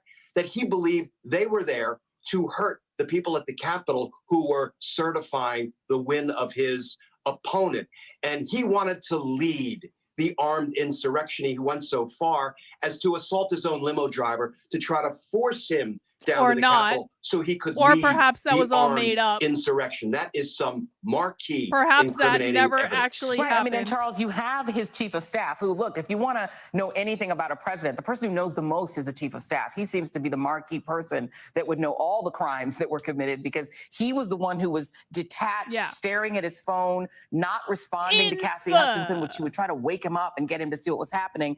This is cut for my producers. This is one of the scenes as described by Cassidy Hutchinson of the way Mark Meadows was behaving that day. Mark was sitting on his couch and on his phone, which was something typical. I remember distinctly Mark not looking up from his phone. The riders are getting really close. Have you talked to the president? He said, no, he wants to be alone right now. Still looking at his phone. Mark's still sitting on his phone. I remember glancing and he's still sitting on his phone. Charles, are you in agreement that if you put together Donald Trump demanding the mags be taken away, demanding armed people be allowed to not only march to the Capitol knowing they were armed, but also wanting to go with them and make some sort of presentation, and the guy who would know the most about him being completely detached and even maybe on the background They telling just him, keep inferring we're that gonna the make it mags OTR, we're were gonna leading find a way people to the get you Capitol. They Capitol. weren't. It does seem to me that There if was there no was going to be reason to criminal go liability, into the Mark Meadows ellipse. would There be was no the chief effing witness, reason. maybe a hostile witness. Well, certainly, Joy, everything about what we learned today from this witness tells us that Mark Meadows was not surprised by any of the events on January 6th, that they had talked about it, that they had planned it, and that this was what they were anticipating. And I think one of the reasons why Ms. Hutchinson's testimony is so valuable, beyond how explosive it was, is that it finally gave the committee a way to sort of pierce this notion of executive privilege that they've been dancing around with respect to Mark Meadows. Remember, a large part of why they did not go after Meadows more aggressively was because there was this murky line around executive privilege and what the case law said about how expansive it was. And so now you have a witness who doesn't have that privilege attached to her, who still is able to provide some context and information Who about is what just took place blatantly on that lying day. about what and what happened. we learned today was simply astonishing. We have a very different view about how much President Trump knew about the fact that these people were armed and that they were armored in terms of the body armor that they were wearing. And yet and still, he made every effort possible through his rage, they through his were wearing tyrannical body attitude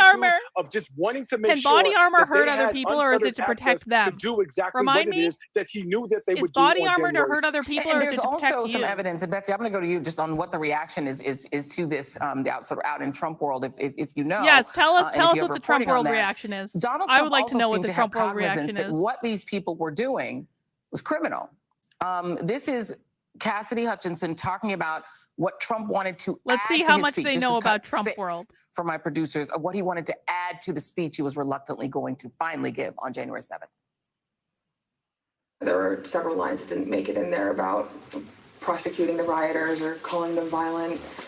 He didn't want that in there. He wanted to put in there that he wanted to potentially pardon them. And this Trump just should have with the pardoned them. increased emphasis Should have of pardoned everyone involved. his Fuck mindset these at people. the time, which was No mercy. he didn't think that they did anything wrong. So he thought about wanting to pardon the people who were attacking the Capitol.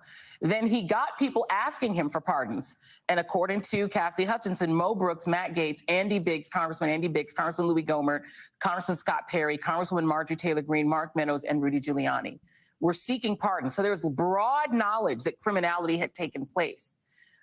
You know, the Republican sort of Twitter, No, there was broad official knowledge Twitterdom that has you tried to guys, dismiss this is this exactly what you guys testimony were going to today as pull. no biggie. There was broad But it seems knowledge like that they you all guys thought were it going was to a make this biggie into a at the time. political persecution of your enemies. Without that was what question, there was there broad were knowledge a of. host of senior White House officials and powerful congressional Republicans who worried that they would, or in fact did, at least face the prospect of criminal prosecution because of what happened on January 6th. And remember, Cassidy Hutchinson worked in the White House's Office of Legislative Affairs before she became Mark Meadows' top deputy. She knew all these people. Part of her job was getting to know every single House Republican really closely. What do they want? What do they need? What makes them tick?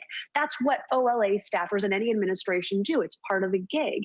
And because of that, she would have been very much aware, even in these final days, even after she was in the Office of Legislative Affairs role, of the way that these members were trying to exert pressure on the White House. And these members all would have known her too.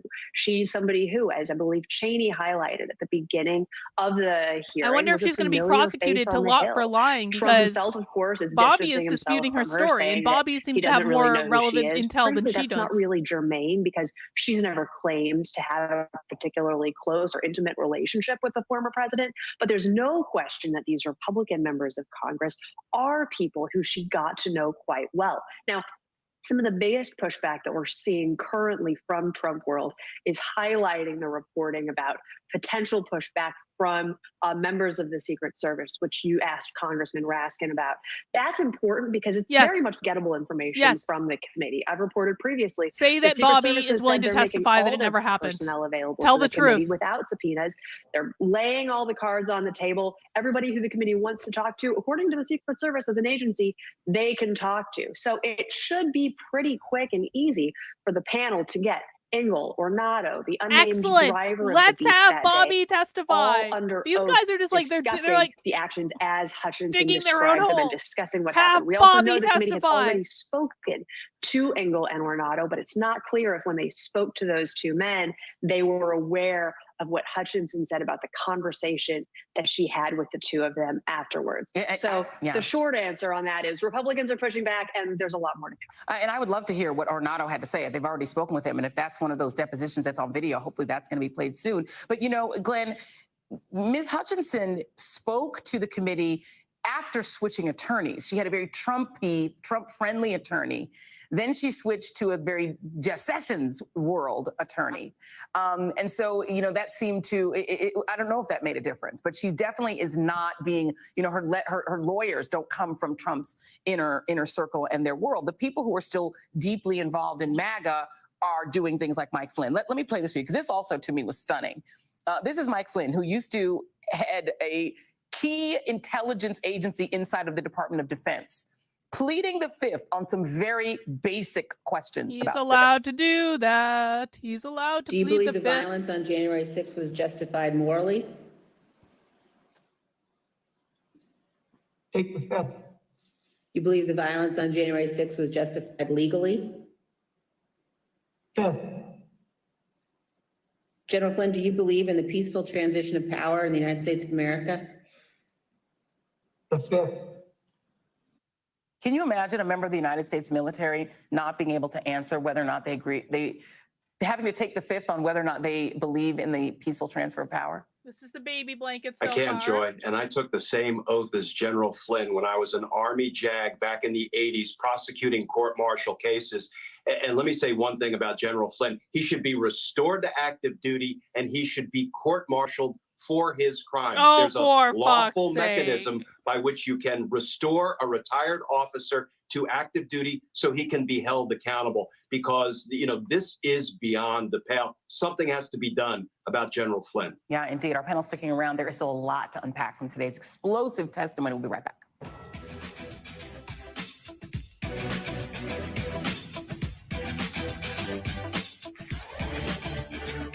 Ah, all right. Got another half hour left of the show.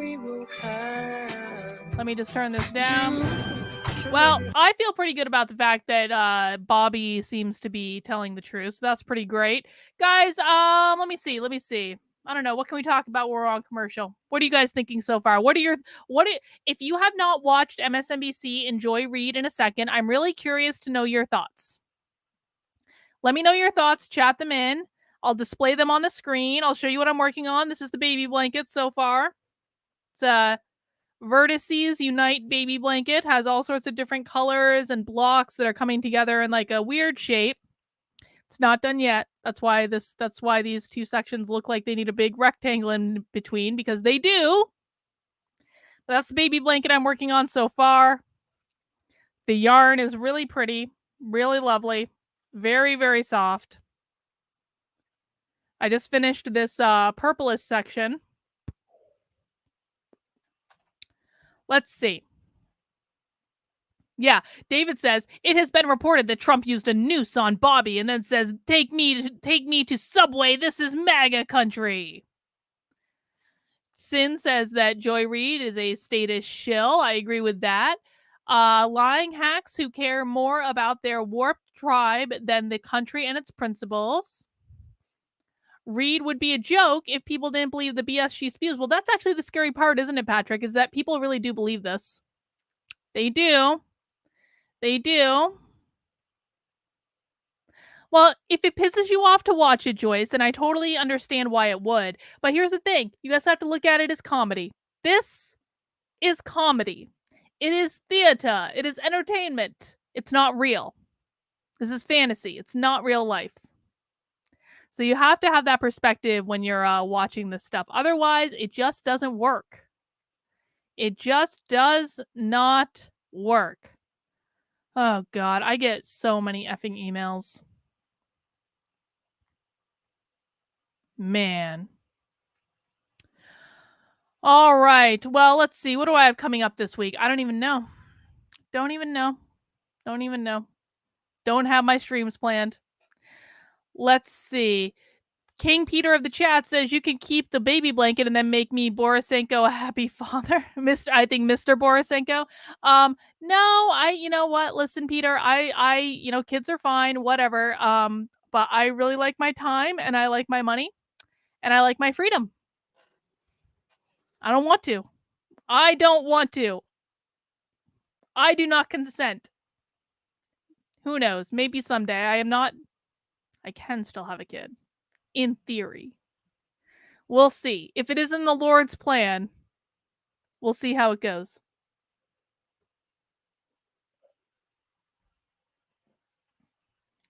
Yeah, I have a second baby blanket too. I have to weave in the ends, but this is the first one I made.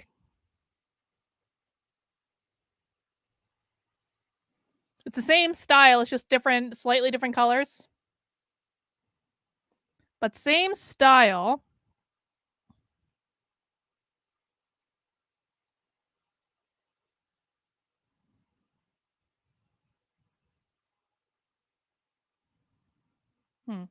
So that's the first one.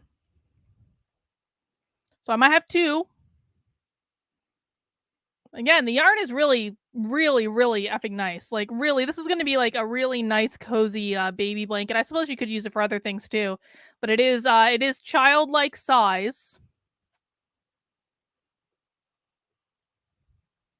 It's pretty easy to knit if you're looking for an intro project. All right, guys, please mount that like button if I'm making MSNBC a little bit more watchable for you tonight. Yeah, I don't know if that's going to them, Alexandra. I haven't decided yet. We're gonna see. I might sell them. I don't know. I'm undecided. All right, let me bring MSNBC back up on the screen. I think we're gonna do another half hour of this, and we're gonna get through 8 o'clock, and then we're gonna maybe sign off. Lucifer is LHAO. I don't know what that. Laughing his ass off. That's what it is. All right, guys, here we go. War room meeting at the Willard Hotel with Eastman, Rudy Giuliani, and others. Hutchinson said she told Meadows that going was not a smart idea, so he opted to dial in instead. Now, these blockbuster hearings seem like a wild serial tale using fake electors and even violence to hand a presidential election to the loser. Maybe that's because you don't fully remember the 2000 election. Next, I'm going to do a square in this peanut butter jelly yarn. Eastman addressing Georgia Republicans a month after the 2020 election. You could also do what the Florida legislature was prepared to do, which is to adopt a slate of electors yourself. I don't think it's just your authority to do that, but quite frankly, I think you have a duty to do that. What the Florida legislature was prepared to do. Now, inserting Florida into the mix in this most recent presidential election just seemed odd to me and kind of like a throwaway. I mean, Trump won that state, right?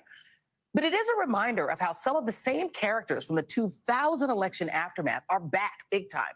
Namely, Eastman and Stone, who effectively laid the groundwork for an almost identical scheme in Florida back in 2000, including the false claims of voter fraud. Stone used those claims to mass hundreds of operatives who descended on Miami-Dade County, staging the so-called Brooks Brothers riot. That is truly the most fucking conservative thing I've ever seen. It's the most Republican thing I've ever seen. Threatening scene as a distraction to the legitimate. That is such a staged Republican like photo op. Disturbance, Florida lawmakers held a hearing to discuss maybe appointing their own Bush electors, no matter how the count went, with testimony from none other than John Eastman. Here, the power so you're saying that he's been incredibly consistent in his position for the last 20 years, is what you're saying. He has maintained a consistent position. It's important to keep that in mind as we go through these very technical statutory provisions. And we cannot view those congressional statutes as altering your plenary power that you have directly by the Constitution of the United States. Now, that plenary power stuff, that should sound familiar, given what former Vice President Mike Pence's counsel, Greg Jacob, and Arizona House Speaker Rusty Bowers testified that Eastman said to them about two key aspects of his scheme. You and I will mutually understand that the underlying legal theory of plenary vice presidential authority is what you have to get there. We would decertify the electors, and that because we had plenary authority to do so. Back with me are Charles Coleman Jr., Betsy Woodruff Swan, and Glenn Kirshner. And Charles, I'll start with you on this. I mean, when I heard that little snippet where he said what the Florida electors were prepared to do, it kind of stuck in my head because I, still have trauma over the 2000 election and remember this whole argument that there was a case being made to the Florida legislature, which is Republican controlled, that they should just put in their own electors. And I did not remember until someone, I think, put it out on social media that it was John Eastman who was making that exact same argument. What do you make of just the idea, the theoretical idea that Eastman updated his plan for Trump? Well, Joy, we've seen this movie before and we know how it ends. This is straight out of the Eastman playbook. He did it in Florida and he was Are they prepared to do it arguing again. that they The only stole thing the that stopped election in this from 2000? taking place in Is Florida that what in I'm hearing 2000 was right the now? fact that the Supreme Court got involved and they made a decision which stopped the process. Otherwise, we would have been looking at the Florida legislature doing exactly what we saw the delegates attempt to do in this particular situation around January 6th, which would have been a nightmare. But there's a bigger takeaway that I need viewers to understand, Joy. And that bigger takeaway is when we dismiss these sort of fringe theories of people being kooks and being wackos and having very, very ridiculous and absurd takes on what it is that our government should be and is designed to do, it's not like they go away. They stay there and they grow and they fester. And we have not eliminated them by delegitimizing them. We don't just have to delegitimize them. We have to actually call them out. Ignoring them does not make them disappear. And I think that Eastman and what we're seeing here is a classic We have to example of attack that. them more He did not politically go away. earlier He just on. went back into his hole until it was a time that was profitable for him to come out, a time such as this. And now we have to deal with that on a bigger scale. So when we get into these conversations about these fringe theories, what seems to be absurd, they'll never work, they'll never be a big deal, we have to be very mindful that fringe theories ultimately become false equivalencies that then become theories that people latch onto, that then become problems that January 6th exemplifies. So we have to be mindful of how that happens. Absolutely. And Betsy, I mean, I think about the people who were at this infamous Willard Hotel meeting. I mean, it's Steve Bannon, the guy who said, you know, all hell is going to break loose on January 6th. It is John Eastman. It's Rudy Giuliani and his buddy Bernard Kerik, who got pardoned for crimes. Boris Epstein, Trump's, acolyte, and other people, even Christina Bobb from OAN. I mean, it's this group. But Roger Stone and Michael Flynn were also involved in these efforts. These same characters kind of coming back to what does feel like trying to rerun that old playbook.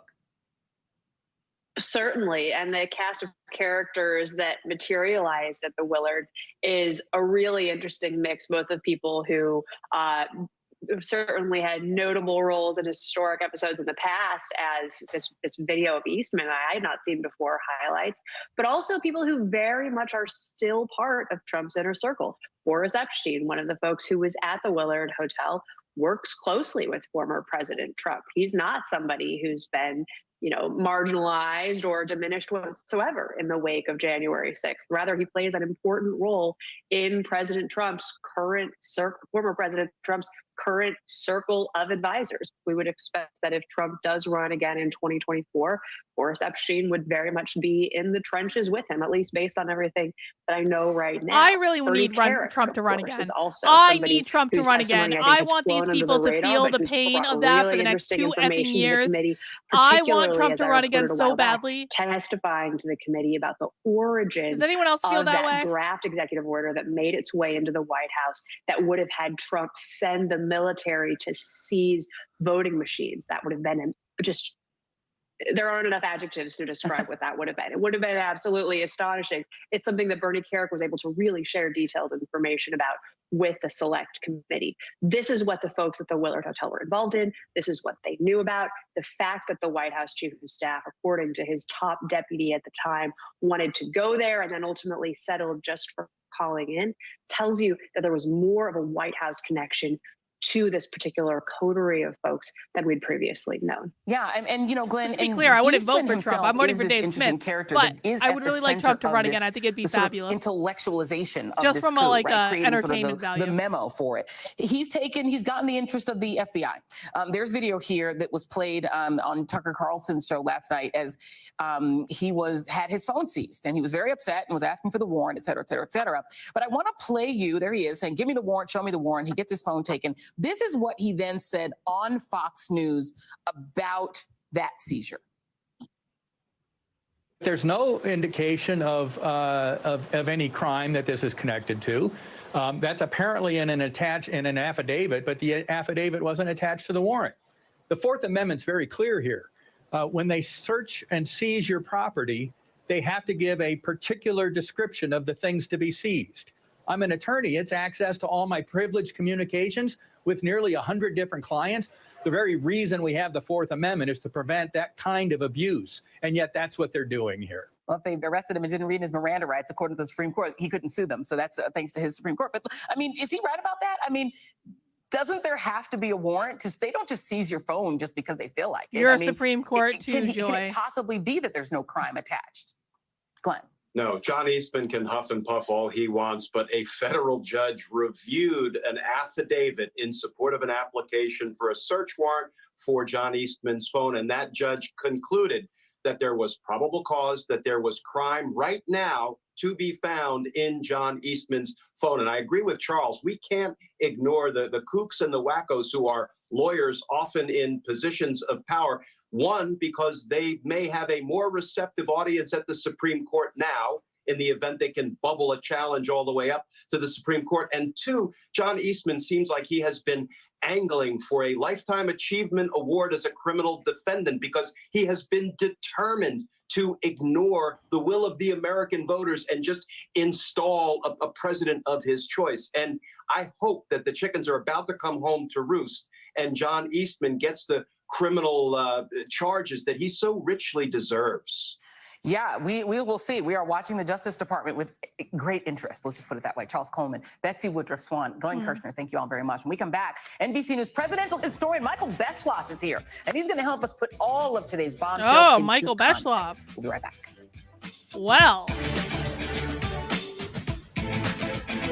I've always been prone to hair thinning. I was under a lot of stress. I was getting older. I started taking Nutrafol. Nutrafol is the #1. what would we do without Michael Beschloss? Oh, hang on. Let me turn off the commercial. Back to me. Sorry, I was picking up stitches and I was counting. All right. So here's the deal. So far as I know, that they have not said, and please correct me if you have heard differently in the chat, because I really haven't been paying attention for the last week or so because I was out. But like, they have pretty much already said that they're not going to charge anyone with anything. Like, am I right about that? They've already said that this is not going to lead to criminal charges. So has that changed? I don't know.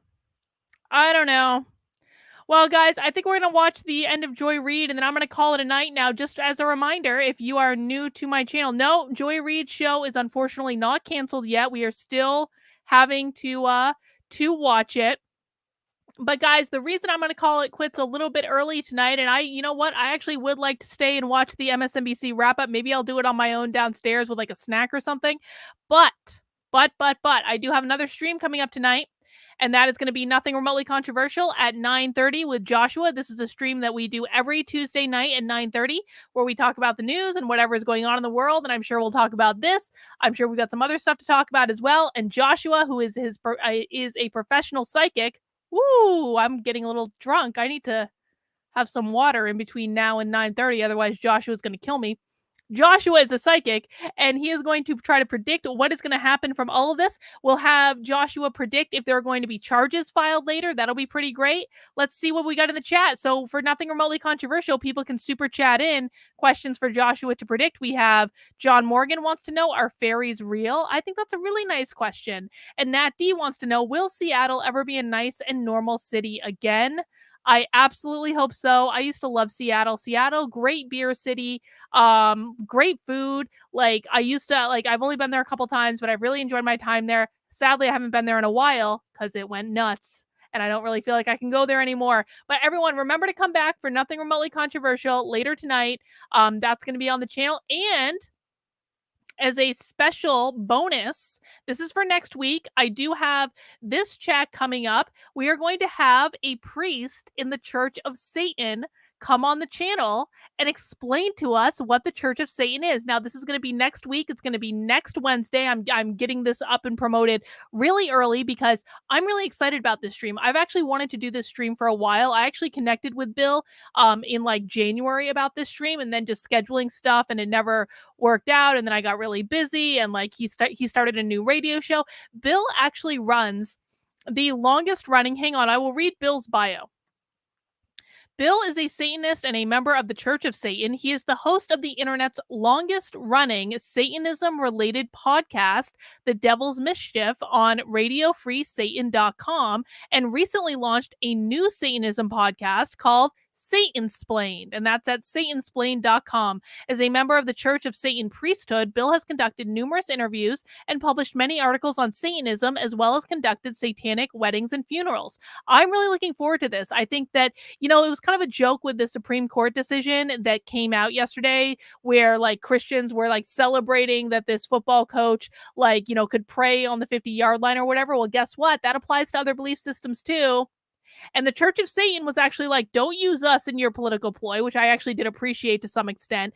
But I'm actually really excited to learn more about what this actually is. What do they believe? What do they do? I want to cut through all the hyperbole, all of the, I'm sure the Christians will be reading in the chat, you know, no offense to Christians who are okay with this, but I actually want to know what this is and what they believe. So I'm really looking forward to this stream next week. I hope you'll join me. I want to start doing more streams like this where we're just looking at different kind of like, you know, untalked about things that happen in the world. I just think that that's a more interesting way to spend our time rather than just reading about the news. Now, Warren Fuzzy says, is Satan in heaven too? So I don't actually believe that Satan exists. I obviously don't believe hell exists. So I guess no, because I don't believe Satan is a real thing. But Bill might agree with me, and or might disagree with me, and that's totally fine. All right, let's bring this back up. Joy Reid is coming on. We're gonna do our last 15 minutes. Boop, boop, boo. There we go. I'm gonna start drinking some water. Otherwise, Joshua's gonna yell at me. All right, guys. Thrown his lunch against the wall. I'm gonna finish my beer first. Which was causing them to have to clean up. So I grabbed a towel and started wiping the ketchup off of the wall to help the valet out. And Ms. Hutchinson, was this the only instance that you are aware of where the president threw dishes? It's not. That was one of many shocking Trump episodes has recounted by former White House thrown aide Cassidy Hutchinson, dishes? who also shared how Trump lunged at a Secret Service agent who refused Trump to take him to the threw Capitol. a dish It was at all a part wall? of stunning, historic testimony summed up by NBC How News dare presidential he? historian Michael Beschloss in a now viral tweet saying, quote, "Never in history have we ever heard credible testimony before Congress this shocking against a president of the United States." And Michael Beschloss Except joins me it's now. not Michael, it credible, was shocking which from beginning MSNBC to knows. end. And MSNBC weirdly knows enough, right now, Trump as they're throwing airing food this, was like that the that was least a shocking lie. thing, right? I mean, I can see That she Nixon throwing lied. food, right? But They already expound know upon it. your tweet. What did you find the most jaw-dropping today? Well, that this president who was such a hypocrite for 5 years plus, even before he was president, he said on the 1st of June, for instance, 2020, at the time of the protests in the wake of the deplorable death of George Floyd, he went into the Rose Garden. He said, "I am your law and order president."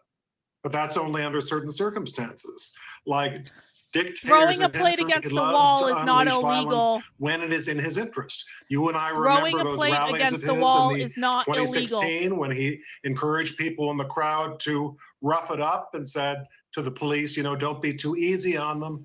This is what dictators, this is what authoritarians do. So Trump's claim after 6th of January was, I may have given a fiery speech at the Ellipse, but that was it. And I watched this on television, and these people went up to the Capitol on their own, and they were expressing their indignation, and that was about it. We now see, thanks to the January 6th House Committee, and we wouldn't have seen it as clearly if it were not for that committee, so you know they're noble and they deserve honor. We now see that he was at the center of this plot. Yeah. He was the chief conspirator. He was the one who's going to use the force of the federal government, if necessary, to unleash this violence against Congress and the Capitol and our democracy to try to suspend peaceful transfer of power. Yeah. If I could think of all the bad things the president can do, that's about the worst. Yeah, absolutely. Let me play a piece of this. And this was what Glenn Kirshner, former prosecutor Glenn Kirshner, said he found the most shocking. Take a look. So this is one for my... I was in the vicinity of a conversation. I remember Pat saying something to the effect of, Mark, we need to do something more. They're literally calling for the vice president to be effing hung. And Mark had responded something to the effect of, only a 25-year-old intern would think that was real. He thinks real. Mike deserves it. He doesn't think they're doing anything wrong. This is actually not the one that Glenn Kirshner found the most shocking. This was the one where essentially he justified that people chanting, "Hang Mike Pence." Nixon, no president we've had threatened to kill their own vice president. That's pretty shocking. No, Nixon did not like Agnew, That but he never went wasn't anywhere near that far, real. nor did any other president with his vice president. But what Ms. Hutchinson is doing, and We she's need a a very national brave divorce. woman, I'm honor what convinced she these did people are out of today. their mind. What she is she's a firsthand witness who was there in the inner Trump circle. She witnessed and heard many of these things. She saw that Donald Trump said, for instance, National one of her divorce quotes, is the only that, solution to you this know, it was problem. okay to get rid of the I'm sorry. magnetometers so that people could bring You presumably cannot fix assault this level of weapons in. crazy. He didn't care because he said they're not after me. That was the You know, quote. they might Yeah. be using it for other reasons. That's the And quote that Glenn that saw. is Yeah. not what any president I know of has ever done. Absolutely. And that's the quote that Glenn Kirshner said was also the most damning in terms of Trump's legal prospects, because he said, Sure. take down the magnetometer, take down the mags. They're not there to hurt me, which implies Right. that they were there to hurt the right people, not him. Right. And his whole point is that he was just sort of this innocent, saintly, passive bystander while this righteous uprising went on at the ellipse and these people marched to the Capitol. It's exactly the opposite. This was an elaborate blueprint. I think we're going to see it involve domestic terrorists like the Proud Boys and the Oath Keepers. It involved all sorts of things that probably were criminal. We will see in the next couple of months. This was an elaborate plot initiated by a president of the United States. And walk us through what would it look like? Because we've never seen a president of the United States, and this is very theoretical. We don't know if Donald Trump is going to ever have to pay in court or be charged with crimes. But if No, he he will were, never be charged there are with a lot of crimes because he people didn't who are commit any concerned about fucking what that crimes. looks like, how that plays out in a democracy, putting No a matter president how on much trial. you We know want him Spiro to be Agnew charged did with a get crime, Joy, tried and it convicted will of never crimes, but happen. We've never seen it with a president. He's going to run for president again. Yeah, And I it's gonna be disagree with glorious. that point of view. In the mid-1990s, I talked to Gerald Ford and I said, I know you pardoned Nixon to heal the country, but why couldn't you at least delay the pardon until maybe he was fingerprinted and he was required to give a statement saying, I am guilty of the following offenses, which Nixon never did. Nixon spent the rest of his life saying, I was railroaded, I didn't deserve to be driven out of office. In later years, he spent a lot of time, interestingly enough, with Donald Trump in New York City and on Trump's plane. Trump once wrote him, I think you're one of the great presidents in history. That was the example that was set by the fact that Nixon was able to get off really scot-free. Yeah, and I mean, and it's interesting that people like Roger Stone, who came from Nixon's orbit and who said in this classic documentary, Get Me Roger Stone, that all he wanted in the world was to find a better Nixon, and Trump was the better Nixon. It feels like a lot of the bad things that have happened in past presidencies played out again with Donald Trump. Right, and and the lesson that Gerald Ford, a fine man, said was that you can be president and you can break the law and you can jeopardize the Constitution and you can come up with plans that could make you an authoritarian in this country, which Nixon at least considered, but your penalty is you're going to have to go back to a luxurious villa in California. Yeah, and the idea that someone like that could, in theory, run again, because he would have to be convicted and have the 14th Amendment used against him to not be able to run Absolutely. again. It's unthinkable, Absolutely. I think, for most of us. Right. Unthinkable. Michael Beschloss, it's Right. always a pleasure. What a day. What a day. Thank you very much. Really appreciate you. And that is tonight's readout. Do not go anywhere, though. I'll be back in a moment with my fine colleagues, Rachel Maddow, Chris Hayes, Ari Melber. All right, guys. Well, that's all we're going to do tonight in terms of MSNBC reaction stream. I can't take any more. I am sorry. I've got to get ready for my stream at 9:30. But I did hope you enjoyed this little peek into the insanity of the progressive left. And there are people who are watching this that believe every single word that has been said over the last couple of hours. That's why I do think it's important that we watch this. I do think it's important that every once in a while we just tune in and we see what the enemy is saying. So we do it every once in a while, not every day, because that would be a little bit much. But guys, just wanted to remind you that if you want to support the work I'm doing, number one, please make sure you subscribe to the channel on the way out the door. I do content almost every single day of the week around a variety of topics. Most of the time, I'm making fun of the media. Sometimes I'm making fun of the left. Sometimes I'm making fun of the right. I basically call out every single person on their bullshit, and I try to do it in a way that makes us laugh and makes us smile and brings some sort of levity to it. Sometimes I get emotional. Sometimes I yell even, because I'm a human being and I like to be multifaceted like that. But if you enjoy real, live, authentic human content to the insanity of the world around us, please make sure you subscribe to the channel, turn on notifications, and of course, mount that like button for me.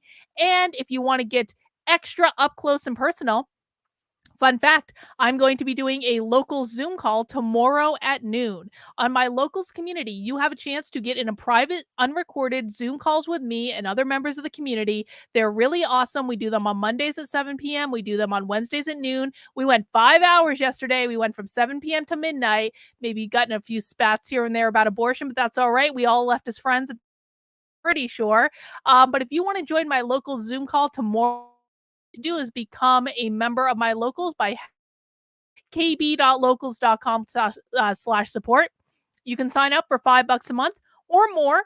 If you really like what I'm doing and you say you want to give me $10 a month, or well, $105 a month. I mean, if you want to give me $105 a month, you can do that too. But if you want to give me 5, 10, whatever a month, you can do that. You can also sign up for an annual membership for $50 a year, which gives you 2 months for free. You can also make a one-time gift.